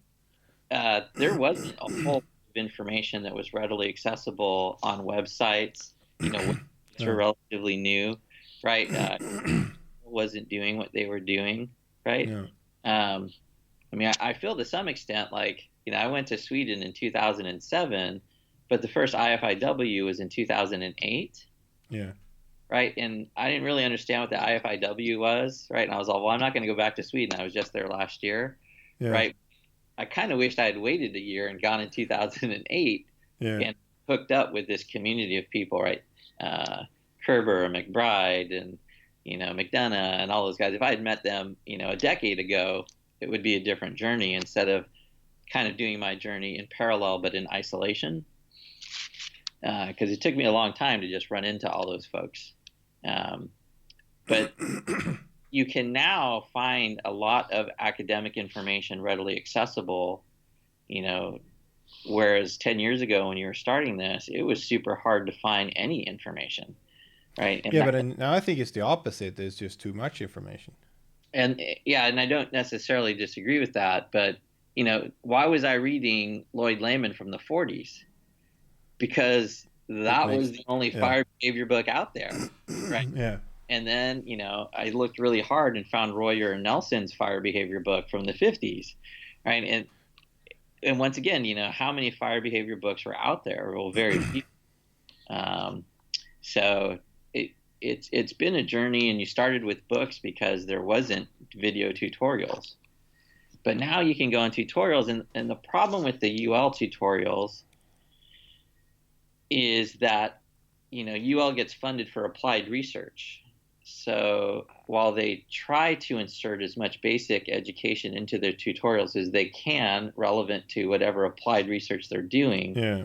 they're not intended to be educational videos for foundation concepts, right? No, no. You have to have a certain level of understanding just to watch, see what the actual results are. Yes. Even more so, make your own conclusions from the data. Which is where you've done a phenomenal job at trying to make those basic videos. That's so long ago. Well, yeah. but right, but and you realize how difficult it is, Oh, it's so hard. That's why I quit. right, to make high quality science videos that are interesting, right? And it's super difficult.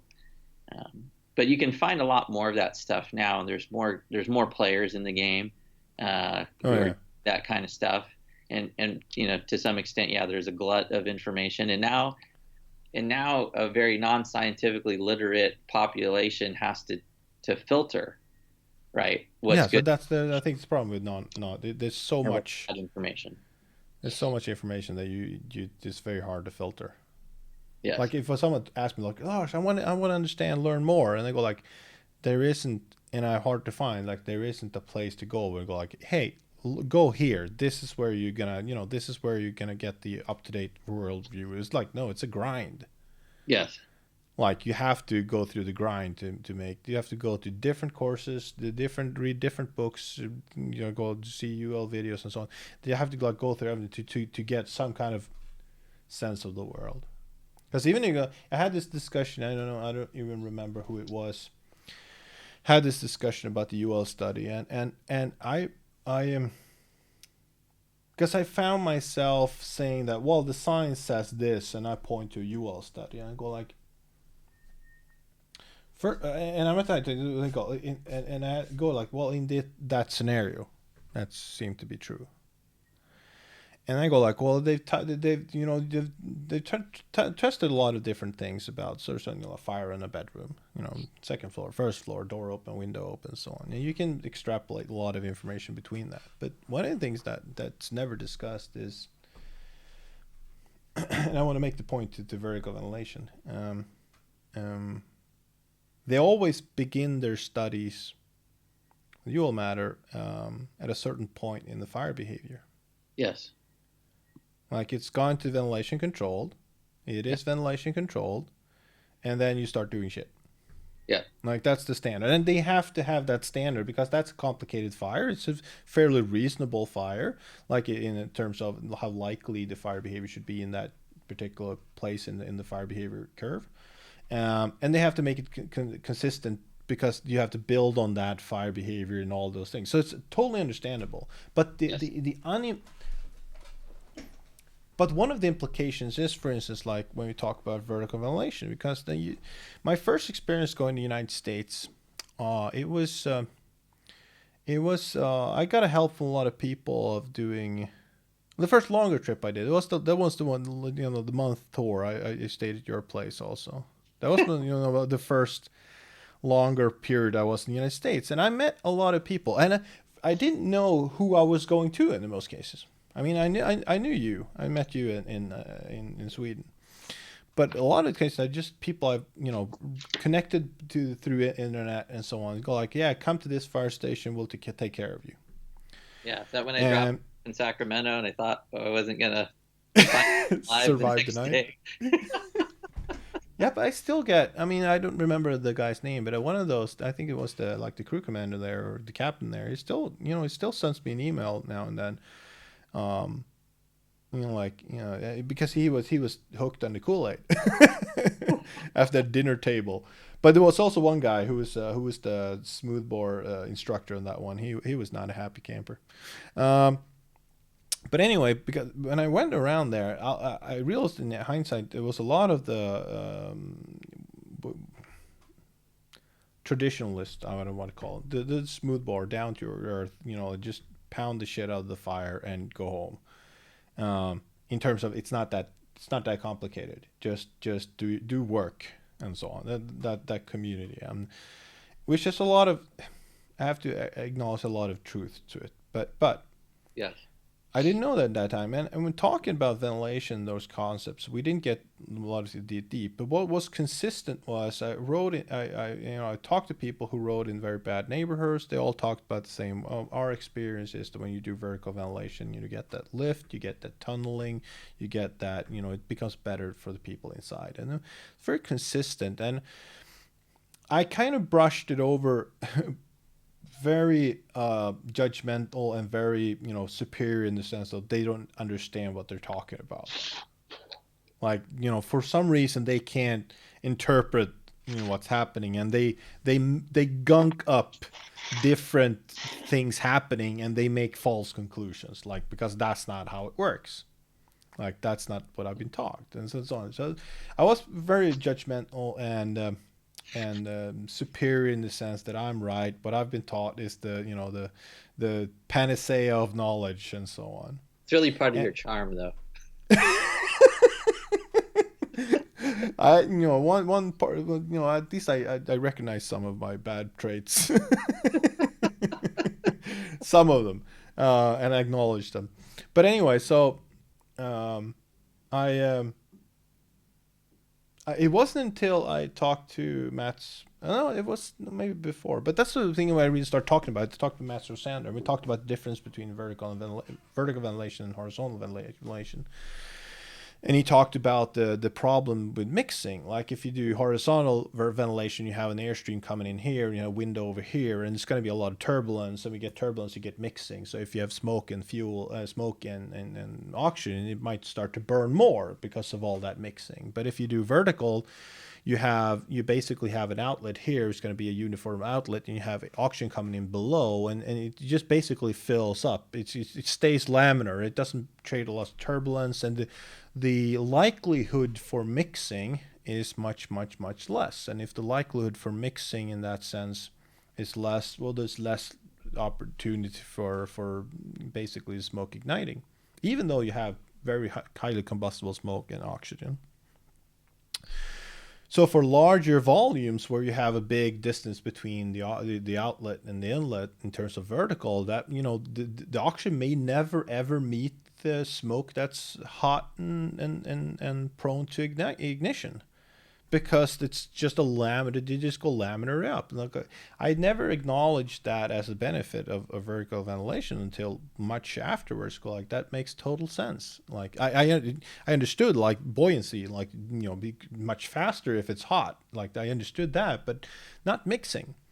And subsequently, mixing has become much more of an interesting topic because it's not discussed, like, in many different ways, and how you use your host line and so on, and the air entrainment and so on. Because the mixing is really what's the sauce of the problem many times. But anyway, so going back to there, talk about vertical ventilation, go like, well, if I merge that with the idea of what you talked about, like, many times naturally the engine company is faster, and in your vertical vent, it's not a problem, and because of buoyancy, it goes out really fast. So if you time it right, in the sense that unintentionally or intentionally, and you do a vertical, well, it makes a lot of sense, and then you get that non-mixing, which means that as soon as you put a fan on, which creates a ton of turbulence, it might be hard to get all the smoke out because you're constantly mixing it with cold air, and the buoyancy you get reduced, and it takes a lot of time to clear the house. But vertically, you can clear it much faster in a lot of cases because, again, all the smoke just goes out, replaced by new air. So it's kind of like a replacement system rather than a mixing system. So I go like that, and if I merge it with the last one, which it's just last year I started really thinking about it. I'm teaching all the time based on studies and trying to have evidence based, and the UL studies become, of course, a big part of the data and the videos you use, but the data you draw conclusions from. But I started realizing that, well, wait a minute, I'm teaching firefighters generically to behave in a certain way based off one fire condition, when in reality they're going to go to fires most of the time which aren't even ventilation. They're still fuel control because they're small fires. First off, there's the small fires, maybe it's a big fire in a big box or a small fire in a small box, but they're still fuel control. That's a lot of fires they're going to go to. And a lot of fires they're going to go to at basically flashover level in some areas, and a lot of fires they're going to go to is fire and decays. But I've become so entrained in that's the result of every time you ventilate, it's going to get fire's going to pick up and it's going to get worse. That I've drawn all the ventilation practices over the same conclusion error, saying that it's always going to get bad. Even if I talked about it, like, if it's fuel control, this is what happens. This is ventilation control, this is what happens. So and if I look at what people are saying online, people are very respectful. If I look at people's training programs, they're basically all based on, if the fire is in this conditions, you do this. But very few programs take a holistic approach of saying, this is just one scenario out of many. If you identify the right one, this is a different practice. It looks like a very simplistic,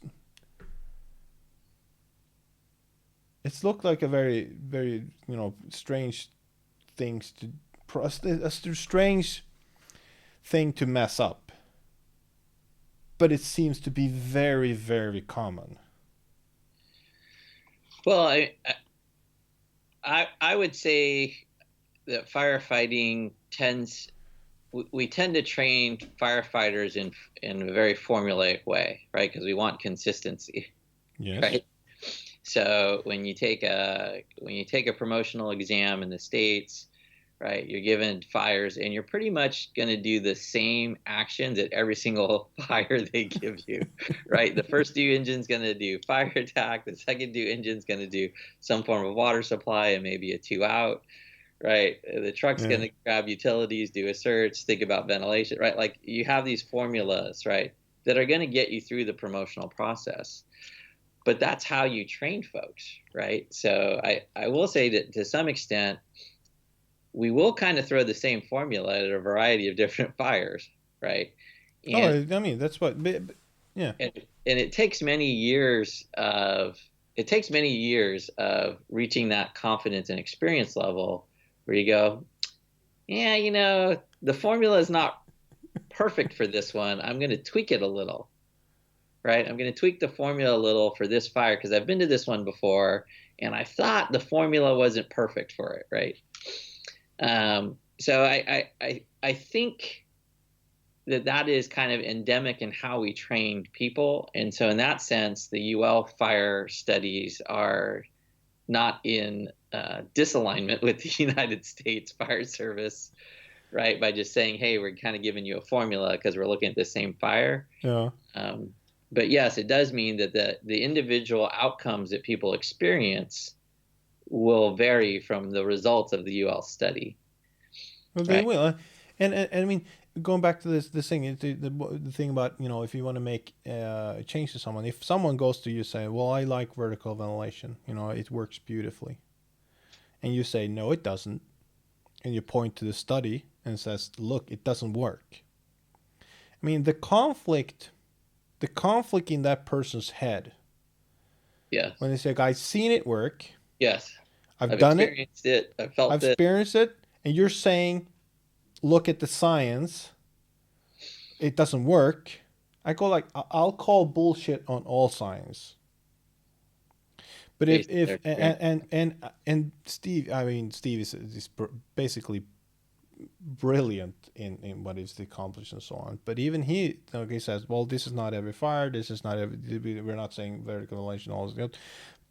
But the message from the scientific, those who've done studies, has been consistent, and consistency is a problem in itself. If every presentation of all the science communicators says it seems to be like vertical ventilation is not a good option.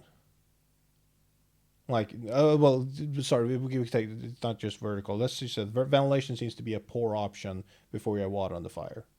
If every science communicator is basically hovering over that message and not saying, and very, very precisely saying that for this type of fire, ventilation doesn't seem to be a very good option. But at every other fire you go to, if it's a really in decay, it's gone cold again, if it's an early incipient fire, if it's a big box, ventilation seems to be a really good option.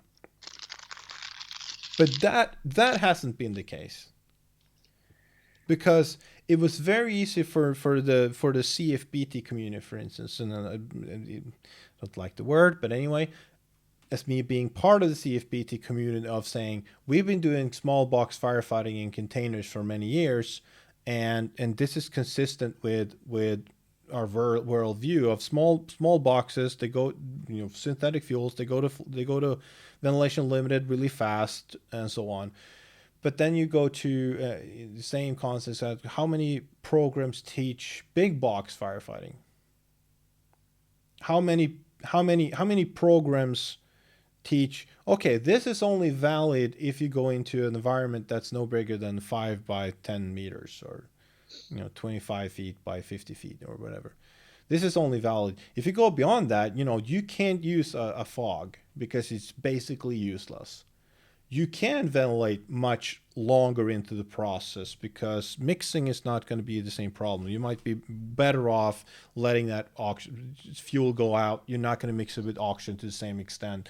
And then you get visibility, you can see the fire, even if the fire is sort of ventilation controlled. But the reality is it's probably fuel controlled because it's a much bigger box and so on. How many programs have successfully delivered that this is the UL study information, which is basically confirming all the other scientific studies that's done, has always been done in the same type, sort of same volume, the same type of fire behavior. Yes. Well, and I think that just goes to, you know, the tip of the iceberg phenomenon, which is, you know, UL cannot study enough fast enough to provide answers. No. Because everyone's had this taste of really useful information. Yeah. Right? And they want more and they want more, but there's very little of that actual information. You know, it's kind of that conundrum we talked about. There's a lot of information, but there's also not enough information. Yeah. Yeah, we have a lot of information about, single story and two-story, vent limited fires. Fires. Well, I think we're pretty much almost done there. I would say like there's not. Sure, we can you can look at the fine prints, but in comparison to other scenarios, Yeah, and those other scenarios are just starting to get looked at, and they're on the agenda. But yeah, until then, you're based with the knowledge that you have, right? So you're based as a fire organization with how do I train people in big box firefighting? Well, who has that information? I think you can extrapolate a lot. And I think, I mean, You can and you can't, right? I mean, if you look at fire dynamic simulators, right, the second you start making those boxes bigger, right, they yeah, become less and less accurate, right? yeah, So, absolutely. Oh, so yeah. I mean, I'm not saying data is. I mean, I'm not saying data is enough for this. I would much rather see the next study, like the fire coordination studies. Well, sure, it's going to be interesting, but I would much rather see like a big box study. That would be like all that matters. But going back to again, I think it's very important. And again, I'm really throwing in stones in glass houses here because I'm the first offender here. That recognizing that when the critique against the oil studies start coming in, I dismissed it as basically backwards thinking, and all of it, all the and to some extent it is critique based on of people who uses their experience to critique it because they can't use science. Like, and that's why the part of me that dismiss it. Like, I don't. You're only making anecdotal. Um, you're only making anecdotal arguments right. against why this is bullshit. You're not making any scientific arguments, and that's why I think the science communicators and everything has dismissed the same thing. Like they're just they don't understand it, and that's why they still cling on to their old worldview. Where I think the reality is that in a lot of cases is that the experience looks at a much broader range of situations than the scientific studies do, which is why experientially wise, it is pretty much all the systems you use. If you have a big host line here, a small host line here, a high pressure system here, and a CAF system here, all of them are going to come to you and tell you that my system works great. Yeah. We put out fires all the time Yes. because most fires are very uncomplicated. And most fires small. They go like, well, we vent the roof every time. It works beautifully. Go like, yes, it does, because most fires they don't magically start in the corner, in the 90-degree corner in a synthetic sofa. Like the Every, most optimal position to get a rapid fire development. Like they start at a TV. That's maybe there's nothing close to the TV, so the TV has to start burning for a long time before it spreads to the wall, and maybe then it starts accelerating. Or a lot of fire starts in your TV is not very common anymore, but in your like hard whiteware, it's glowing and smoldering for hours before it even you see a flame, and that flame maybe goes nowhere. It's just like that's a big chunk of the fires. And again, I think that what I missed, and I still suck at this, is framing what I'm teaching better. Meaning saying that this program I'm teaching you is about ventilation limited fires in small boxes. yeah. Like if that was the case, I would say I'm doing a fairly good job, because I'm teaching. Like it was even worse before. That was interior firefighting in a small box. That's been every CFDP program. But like when you started adding ventilation and piercing nozzles and everything, now it became a firefighting program. But it's still a small box for ventilation controlled fires. It's not a firefighting program, because if you have a firefighting program, it has to be small boxes, big boxes, and boxes, metal boxes and wood boxes. It has to be small fires on a stove. It has to be deep underventilated fires that gone in and become cold again, which is still kind of cool with your hose line. So how do you deal with that? Well, you ventilate. Like that's not being told in any, basically the majority of programs out there, even the best ones don't have that framing what I'm actually talking about. Yes, and you probably wouldn't have the time, right? In most of our teaching venues, they're relatively short periods of time, or you have a lot of stuff you have to cover. So it's very difficult, right? I mean, the week-long immersion experiences are more ideal for that, but they're costly, logistically intensive needs, and it's difficult to get people to have enough time to show a week-long training where you could. But really, even if you do, if you come to my classes and still come to my classes, I'm still suck at framing it, because I haven't. First, you have to identify that this is a problem. Yeah. And then you have to think about what's the solution. And that's a hard problem. You get the time and energy to think about the solution, and then you have to implement it. I have a program which I have constantly tweak, of course, but it's built around a central thesis on how I think firefighting works. And that central thesis is based on small volumes in a ventilation control fire. Yeah. That's the heart of the program. That's that's how the world looks like. Everything around that's based around that. And then you start adding, well, what if the big box? You add kind of like a separate link, that's a satellite here, and that's what happens if it's a small fire and it's a satellite here. You add satellites, but it's still the core thesis is that small ventilation control fire.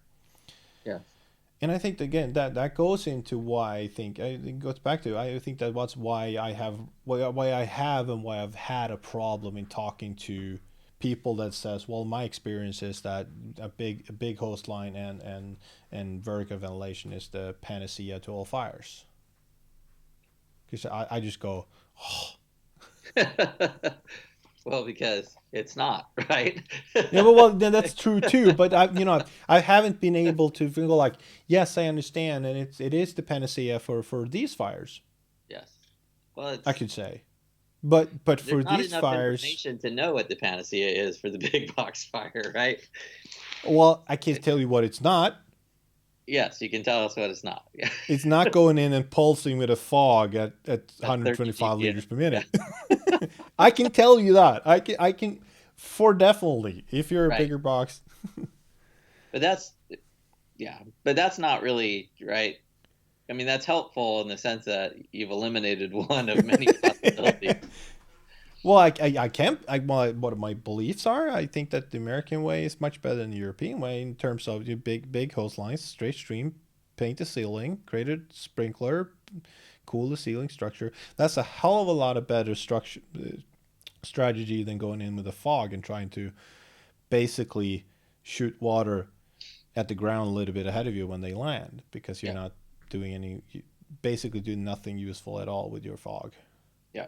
So I can tell you that I can't quantify it. I can't show graphs on it. I can't even show a decent video of it. Yeah. But I can make a pretty solid case on the whiteboard of why you shouldn't use a fog in a big environment, for instance. But I mean that was, in Sweden now, when I started talking straight stream gas cooling, it's well, I'm shocked I'm not, when I've had courses delivering straight stream gas cooling in certain, for instance, a big box firefighting, and I'm surprised I'm not more lynched. I'm I'm surprised. I thought that was going to be a big challenge, but firefighters go well, that makes sense. Yeah. Because it does make sense in the sense that, well, practically we haven't discussed anything else than apartment firefighting. And apartment firefighting, there's very little or small needs to go to a straight stream. I mean, there are situations where I would say that that's more advantageous, but as a whole, those are not a problem. But especially when you go to bigger volumes, you go like, well, the Americans were right. Damn it. But that's like throwing out the baby with the bathwater. And the same goes for vertical ventilation. I'm just going to you don't throw the baby out with the bathwater. Go like, well, if you have a if you have a normal sized room and you have ventilation control fire in it and a normal occupancy, vertical ventilation or any ventilation before you water on the fire is pretty almost always a bad idea. If you do it exactly the same time you get water on or after, it's probably a good idea. But then you have the bathwater go like, well, if it's not a ventilation control fire, if it's a fuel control fire, well, it's probably a good idea to ventilate. If it's a ventilation control fire that's gone into decay so much that the smoke is starting to get cold, it's probably also a good idea because you can't do anything with your hose line anyway, unless it's 100 centigrade plus. So it's going like, don't throw the baby out with the bathwater. Yes. And I've been so guilty of doing that.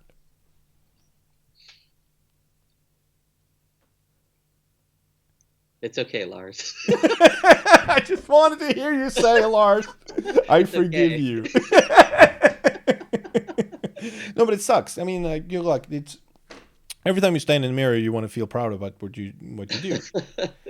Like, there is. I would just say that's the essential nature of teaching, right? Is you're teaching to the best of your limited knowledge at that time in that circumstance, right? And it's not going to be perfect. And if you will always look back on what you taught 5 years ago and be like, oh my God, I can't believe I taught that, right? Because you've progressed in both content knowledge and in capacity and ability to teach over those 5 years, or you would hope that you have, right, progressed in those 5 years, and that you look back and go, man, if I could go back and reteach those classes, I would shape them differently, knowing what I know now. But you can't, because you didn't know then what you know now, right? And as we learn more and more about, right, and that's why I like to talk about this fire behavior thing as a journey for me, right? And I like for people to just move ahead one step in their journey. Right? If after they take my class, they've learned one more nuance or one more science term or have a better way to explain something, then I've done my job and I've just moved them along. And one of the reasons I teach is because I learn more than anyone in the process of teaching, right? Because you sit down and actually think about, what does this really mean, right? So you're going to gain tremendously more than the students do in terms of your own understanding by trying to teach. And to some extent, those students aren't getting a finished product, but they never get a finished product. You never have the perfect course. There are good courses, but you never have the perfect course. And, perhaps, let me throw something counterintuitive at you. Perhaps by you having this frame of reference, right, and being so strict to adhering to it, that this is fires, even though they're very specific vent limited fires, your students have had to struggle, right, and think really hard about their beliefs and ideas and what they've experienced.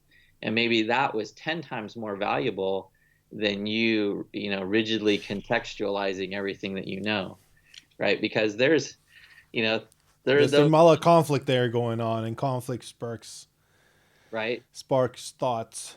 So it's who's to say that's bad teaching? So you're saying I should more effective teaching than having a highly contextualized class. So if I go in, so basically what you're saying here, if I go in and be very overconfident in teaching something that's very counterintuitive to what people understand, even though it's not correct, people are going to go like, I don't agree with that, but it seems very confident, so I'll go home and study. And that's more useful than if I told them that something that was actually true. Dude, as a teacher, if you could get those students to go home and study. I know. Well, it makes a perfect sense. So the more confident, right, where someone said something, you're like, I'm going to look that up, right? Spend the next 10 hours of your life, looking stuff up, which you would never have done otherwise. Yeah. And it's funny and everything, but it's useful, right? And Well, it is. You're absolutely right. And I think that maybe so that's don't beat yourself up. I hate to see teachers beat themselves up. no, but well, yes and no. I mean, the reason why I would say one of the reasons some teachers are better than other teachers are they are probably beating themselves up. They're not beating them up to the point where they lose confidence or they lose their lust for teaching and so on, but they're beating them up to the point where they say, "I need to get better. Yeah, I need to learn more. I need to rephrase that. I need to look at more into blah blah blah blah blah." yeah. I mean, so there has to Just be a gonna link caution you between. there. We tend not to use the word lust and teach. It was like, oh, what was the word I used? Yeah, I was teaching in Norway, and like the Norwegian word for like tinkering, like if you tinker with things, Uh-huh. like the Norwegian word for tinkering is basically having Has a sex, double. Yeah, has a double. and the Swedish word is just tinkering. So I Yeah. was all going like, yeah, if you tinker with this and tinker with this, and they're going like, what? What? So yeah, there was some conflict there also. No, but no, what was the point? Yeah, about teaching. So I think that um,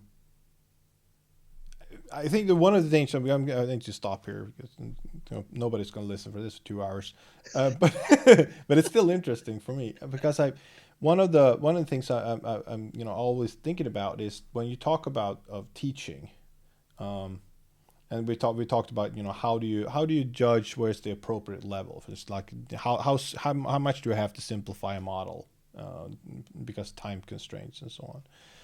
And if the objective, which I totally agree, is the objective is not really to teach them things, is to get them curious, which is much more powerful than actually telling them something because they can go home and read themselves. But if the context is that where should I read it? If I point them to Enclosure Fires, it's a really good book, but it doesn't tell you anything about how to do firefighting. It's also a book that just describes fire from a sort of academic level, but still firefighter. It's a good book, but it has some serious gaps, for instance. Sure. Um, and if I then say that, look, I'm going to make you curious, but I don't have really anywhere to point you. Like, do you have a list of? Go like, I always point people to these sources. Go like, read this book, read this, and read this. What's the next level? I've like I want. I'm hungry. Yeah. Where do you point people? Um, well, after you've done Enclosure Fires, I think there are a couple places. Kirk's Fire Investigation is actually a very good fire behavior resource. The Fire Protection Handbook, the Chemistry and Physics chapter, Yeah. are excellent sources of information. I'd read Kirk's. The other one I've read. That's a good one. I'm trying to think. There is Thierry has a fairly accessible fire behavior book, but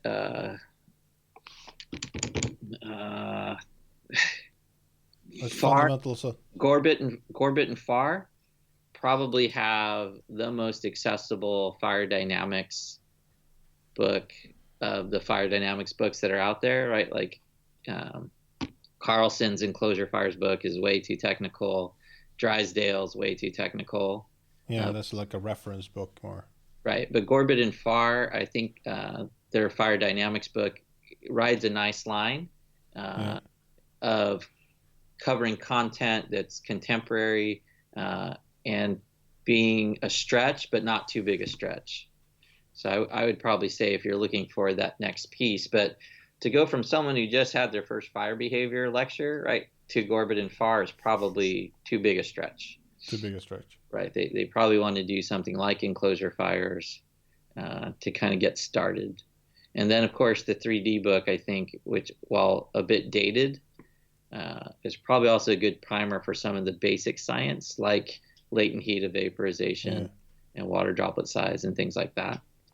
But you're right. There isn't a great there isn't a great path of what book to read next. And Ted and I have, one of the things I thought was really weird about teaching this stuff is I will sometimes bring in like my library, right? So I will show all the different books I have read in this journey.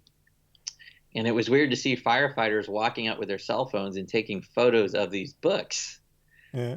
They were going to look them up and read them, right? Because I was thinking, yeah, you're probably going to get about 2 pages into this one and be done with it, because it's, it's an engineering, it's a grad school engineering book, right?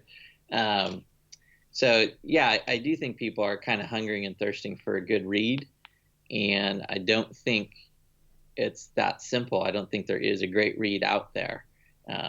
And some information is UL tutorials that's really useful, and Paul Grimwood used to have that great website that was up that had a bunch of articles, but snippets here and there. It's really all snippets. Yeah, it's all snippets, right? So you're trying to put together this mosaic of an education. And it's very difficult, and that's and I think people want, as we all do, just a very simple, easy to go answer, and it's not. It's a journey.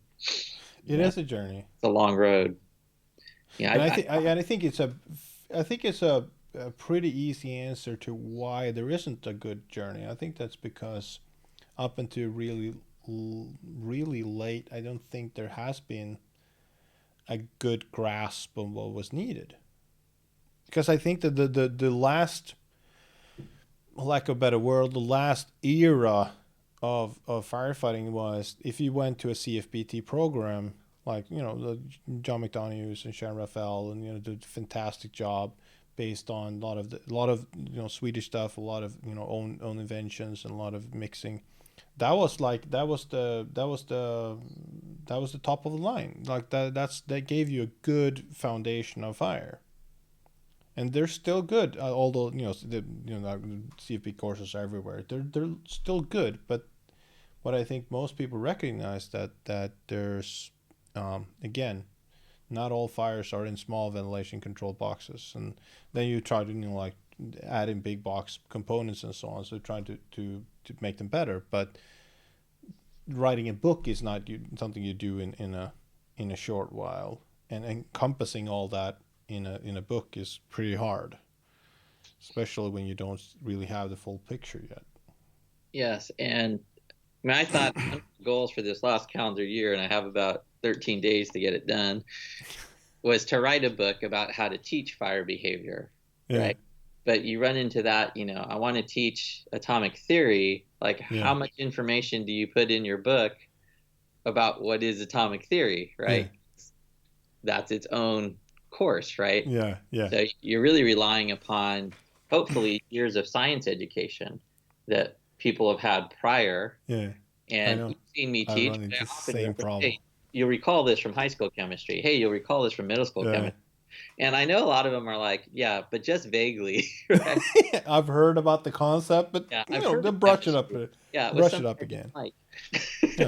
And I've done it, and I've done like a structure, like a mind map stuff, like probably 10 times. Like try to really sit down and look at what do people want to know, and I never come up with a good mind map that has a linear progression. Yes, it's messy. It's super messy. And like wherever I start, I need to reference something. Did even if I started atomic theory, I got to reference this. Yes. And to do this, I have to reference this and this. And this goes back to atomic theory. You go like, fuck, I can't teach anything without prior knowledge. But there's nothing I do think a lot of that prior knowledge is there. I don't know. I've had a lot of students say a lot of funny things. But one of them was like, everything is so clear in my mind when I'm sitting in your class. And then the second I leave that door, right, it gets all discombobulated again, right? So I think the more times you can kind of present it as a flow and people pick up snippets, right? I think it just takes several years of seeing and hearing for it to become familiar enough that it becomes useful, right? It is a lot like, science teaching is a lot like teaching a foreign language. we just don't have a lot of opportunities to use the vocabulary and to use the concepts. And so it takes a long time to become fluent, when you're only learning, megawatt once in a day, and then you don't use it again, till 2 years later, you take another class and someone talks about megawatts. So now you have two experiences, but really you need to be using it every day for, a couple months to have it make sense. It's just, I feel that way. Like I didn't used to talk in megawatts when I started. And then it became more useful as I became more familiar, right, with the idea. So I do think I when I look at folks who gloss over at a megawatt, it's like, I recognize that. Like,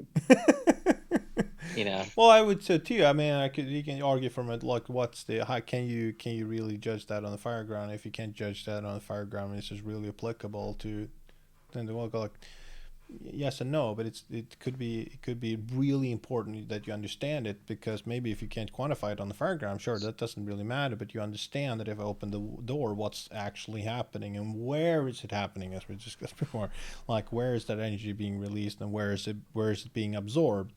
Not everything is being absorbed by your nozzle. And I think you and I maybe differ in that, because I kind of feel all weird snippets of information are useful. You just don't know when they'll be useful.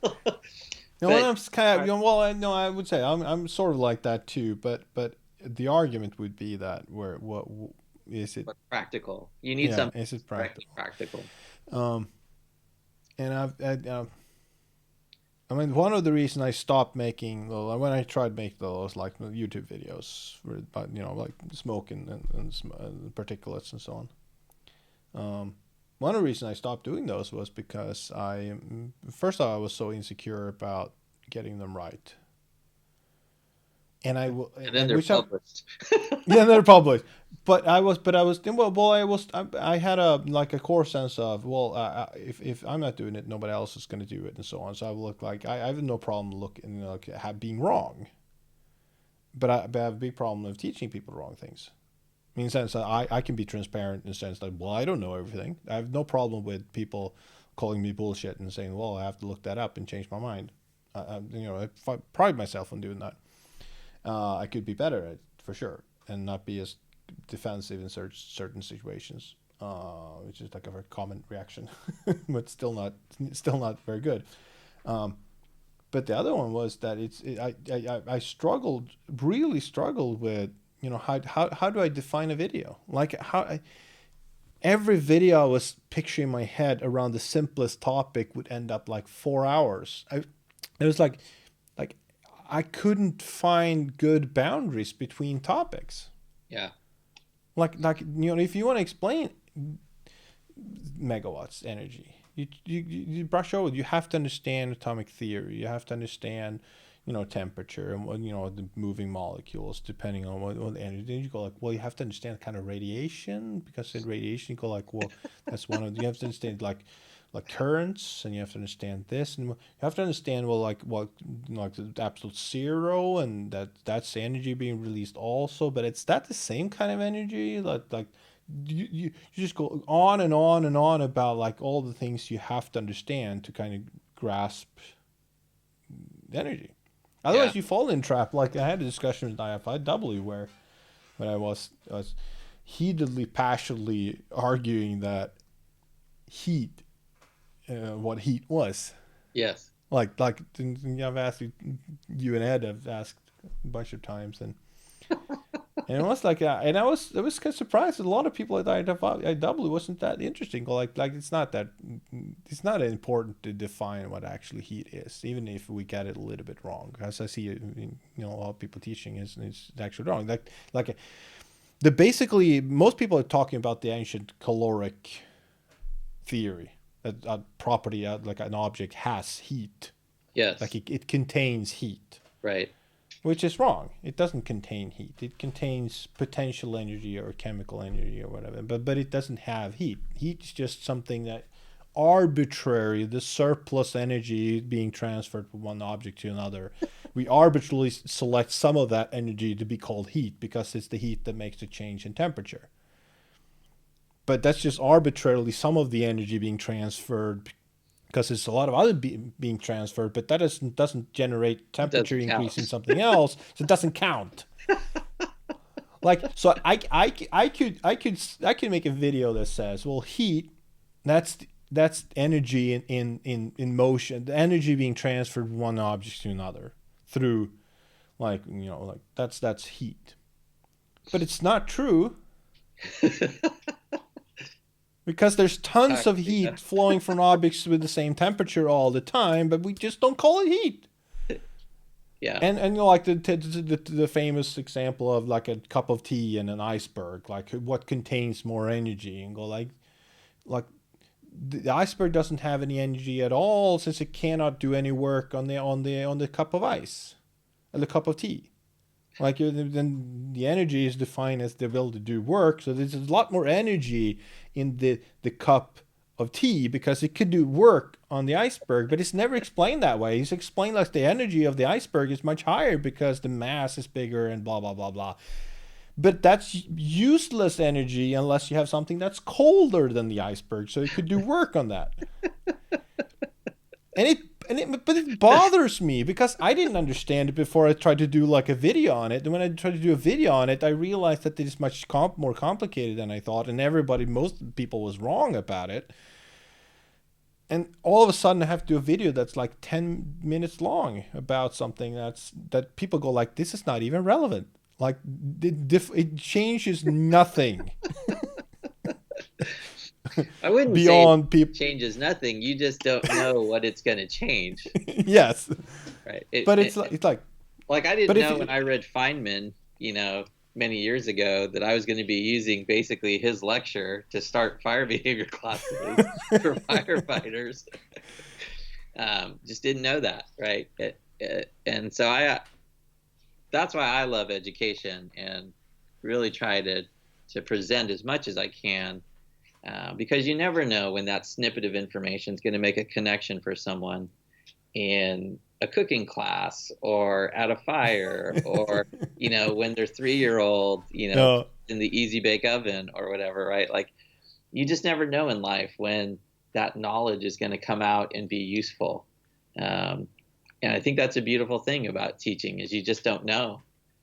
And it's often not the big ideas, but sometimes just the quirky things that come out in a class that people carry forward, like jokes about Pascal. but yeah, it's true. You said, well, if you would ask me, especially 10 years ago, I would say like, well, there's no, like, if you can Google it, it's useless.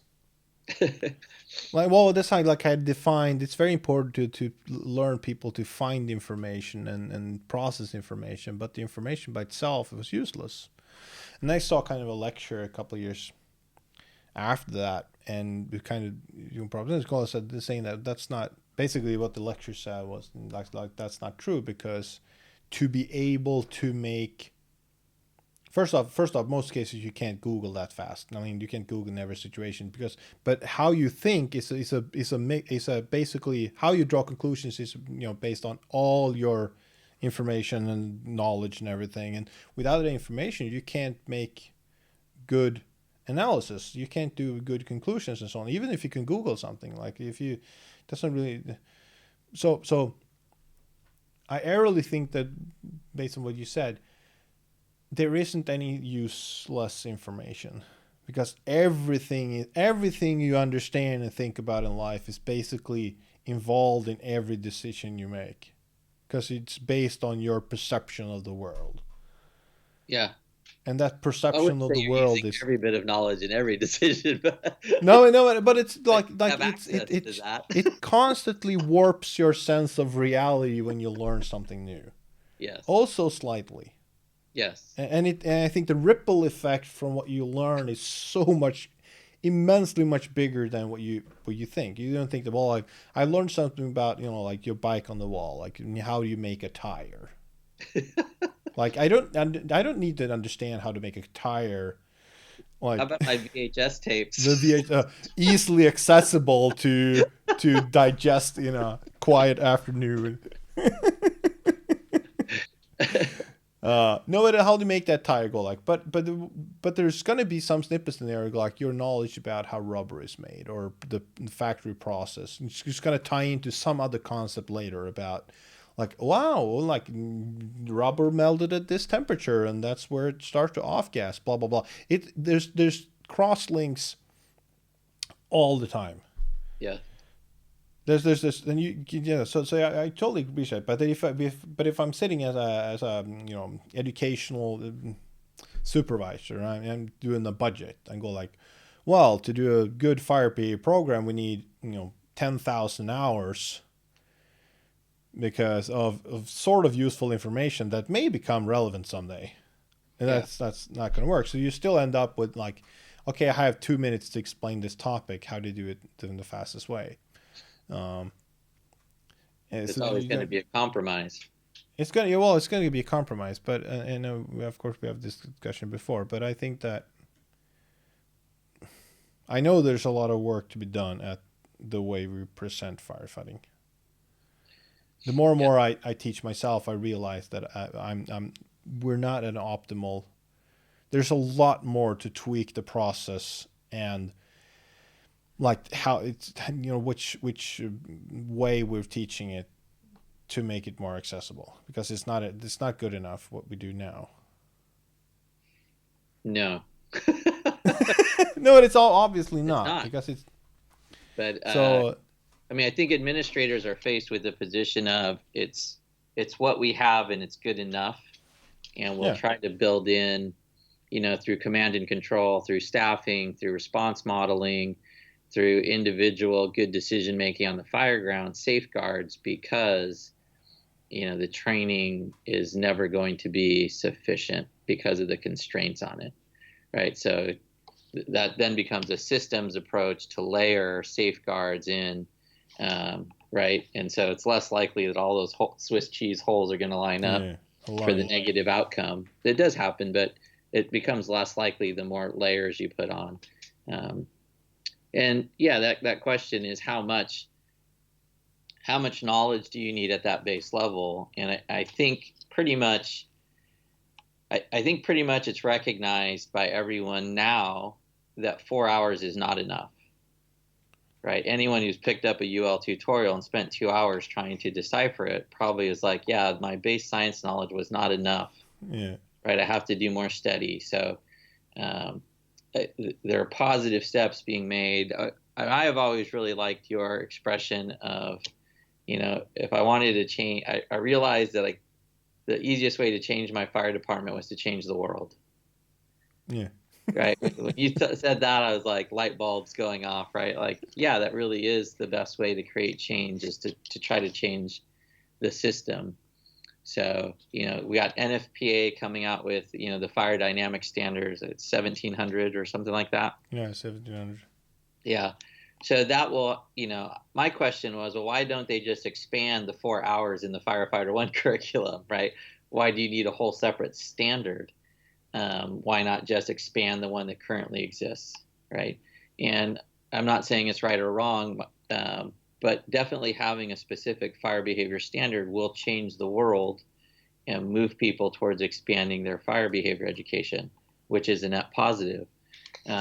In the state of California, we're working towards improving the amount of time that people get with fire behavior through the state's live fire class, and having live fire instructors from the entire state of California come together and have people in that room go, we need more than 4 hours, was pretty phenomenal. Because 10 years ago, people would have said, 4 hours is too long. We don't have enough information to fill 4 hours of time, which is generally why it's not, constructively used. So I think all of these efforts are improving what's out there. And somewhere between 4 hours and 10,000 hours is probably a pretty useful amount of time to do fire behavior training. I'm not sure where that is. I do know my personal struggle is, how can I work towards 10,000, right? Yeah. How can I double 4 to 8? And okay, how can I double 8 to 16? And at that point you start to hit resistance. You know, and I know that's still not enough, but how much past 16 can I get Yeah. with the money and the logistics and the other competing needs, because Oh our, yeah, absolutely. our new firefighters need to know so much. So I've realized, and I realized that technology will have to replace education in the sense that we can't teach everyone everything, and the things we cannot teach, we have to provide through distant minds. Basically, put a helmet camera on a fire officer and say that we're going to give you base knowledge, we're going to give you a leadership command and so on to run the scene, but on video link we will provide you with expertise, because we can't train you in every scenario you're going to encounter. It's impossible. Yeah. Every hazmat, every fire, every special. But there is someone in our organization, or is someone in the state, or someone in the country that is an expert on this. We're going to put you in reality mode with this person who's going to coach you through this event. Yeah, that is the only solution I see towards an endless increase in demand on fire officers to handle more and more complex incidents with less tolerance of making errors, which we will be even greater. Yeah. Well, it's definitely a good solution. And, what is funny is just the impact, right? So I will go back to when you said you want to change the world. But in large part, you have changed this world, right, of fire behavior instructors, because, pretty much everyone's familiar with Lars, right, or has seen and referenced or has shown your video content, right? And so those videos that you struggled with have really had a big impact. And, that to me is really cool, right? It's really cool to see that reach as I travel, because those are super important base concepts. And whether you think people can learn them entirely or not, they definitely learn them in part through those videos that you put together. So thank you for that. They're real awesome. No, well, thank you. And I've thought about it many times to do more, but time is also a problem. But I would to not to take away from. I'm not going to be negative, but I also think. But I want to phrase this in a different ways. I want to phrase it in different. And this is going to be my end because I really need to go. That firefighters from Sweden can make a video based on reading some books and thinking I have some kind of grasp of this, and people from all around the world go like, this is awesome, this is great content. Fire departments with thousands of employees, and I, at my spare time in my basement for no money and lack of resources, can make a video that's actually useful on many places around the world, is of course fun in the sense that anyone has the ability to do great things that can get reached, but it's also deeply terrifying and deeply discouraging what the sum of fire services in the world are able to produce in terms of learning materials. Yes. It is. I mean, it's deeply, deeply concerning. Yes. That the basement dude can this is the best. This is the best 2 minutes on smoke we can find in the world. No, seriously. I mean, it is kind of. It makes me. Well, and that's not to say that there isn't. That's not to say that there isn't more information out there, but I think the best thing about yours is that it's free, right? And therefore, right, because large fire organization, right? I mean, I've looked at training stuff and I was like, well, it's $500 for this video. Well, I and it may not be worth it, right? When I view the content's often just crap, right? So I've purchased a bunch of commercially available curriculum, and it wasn't worth the money, right? And that's kind of generally how I feel about commercially available curriculum. Is it's pretty garbage, but you've put together good content, and it's readily accessible and available, and those pieces all come together. So it is that most fire departments are not in the business of producing curriculum. No, they're not. They're in the business of teaching curriculum. Yeah. But to purchase good curriculum is a gamble, because there's not a lot of good stuff out there. You don't have the capacity to review it before you purchase it, right? So that stuff is problematic, and that's where you really shine, because you've created this. You've created many products which people are able to view, understand, utilize. There's direct implications to the fireground, and they make stuff come alive that is rather abstract and difficult. So it's not an easy thing to do, but you had the right skill set, and technology, right, is around that allows you to do it.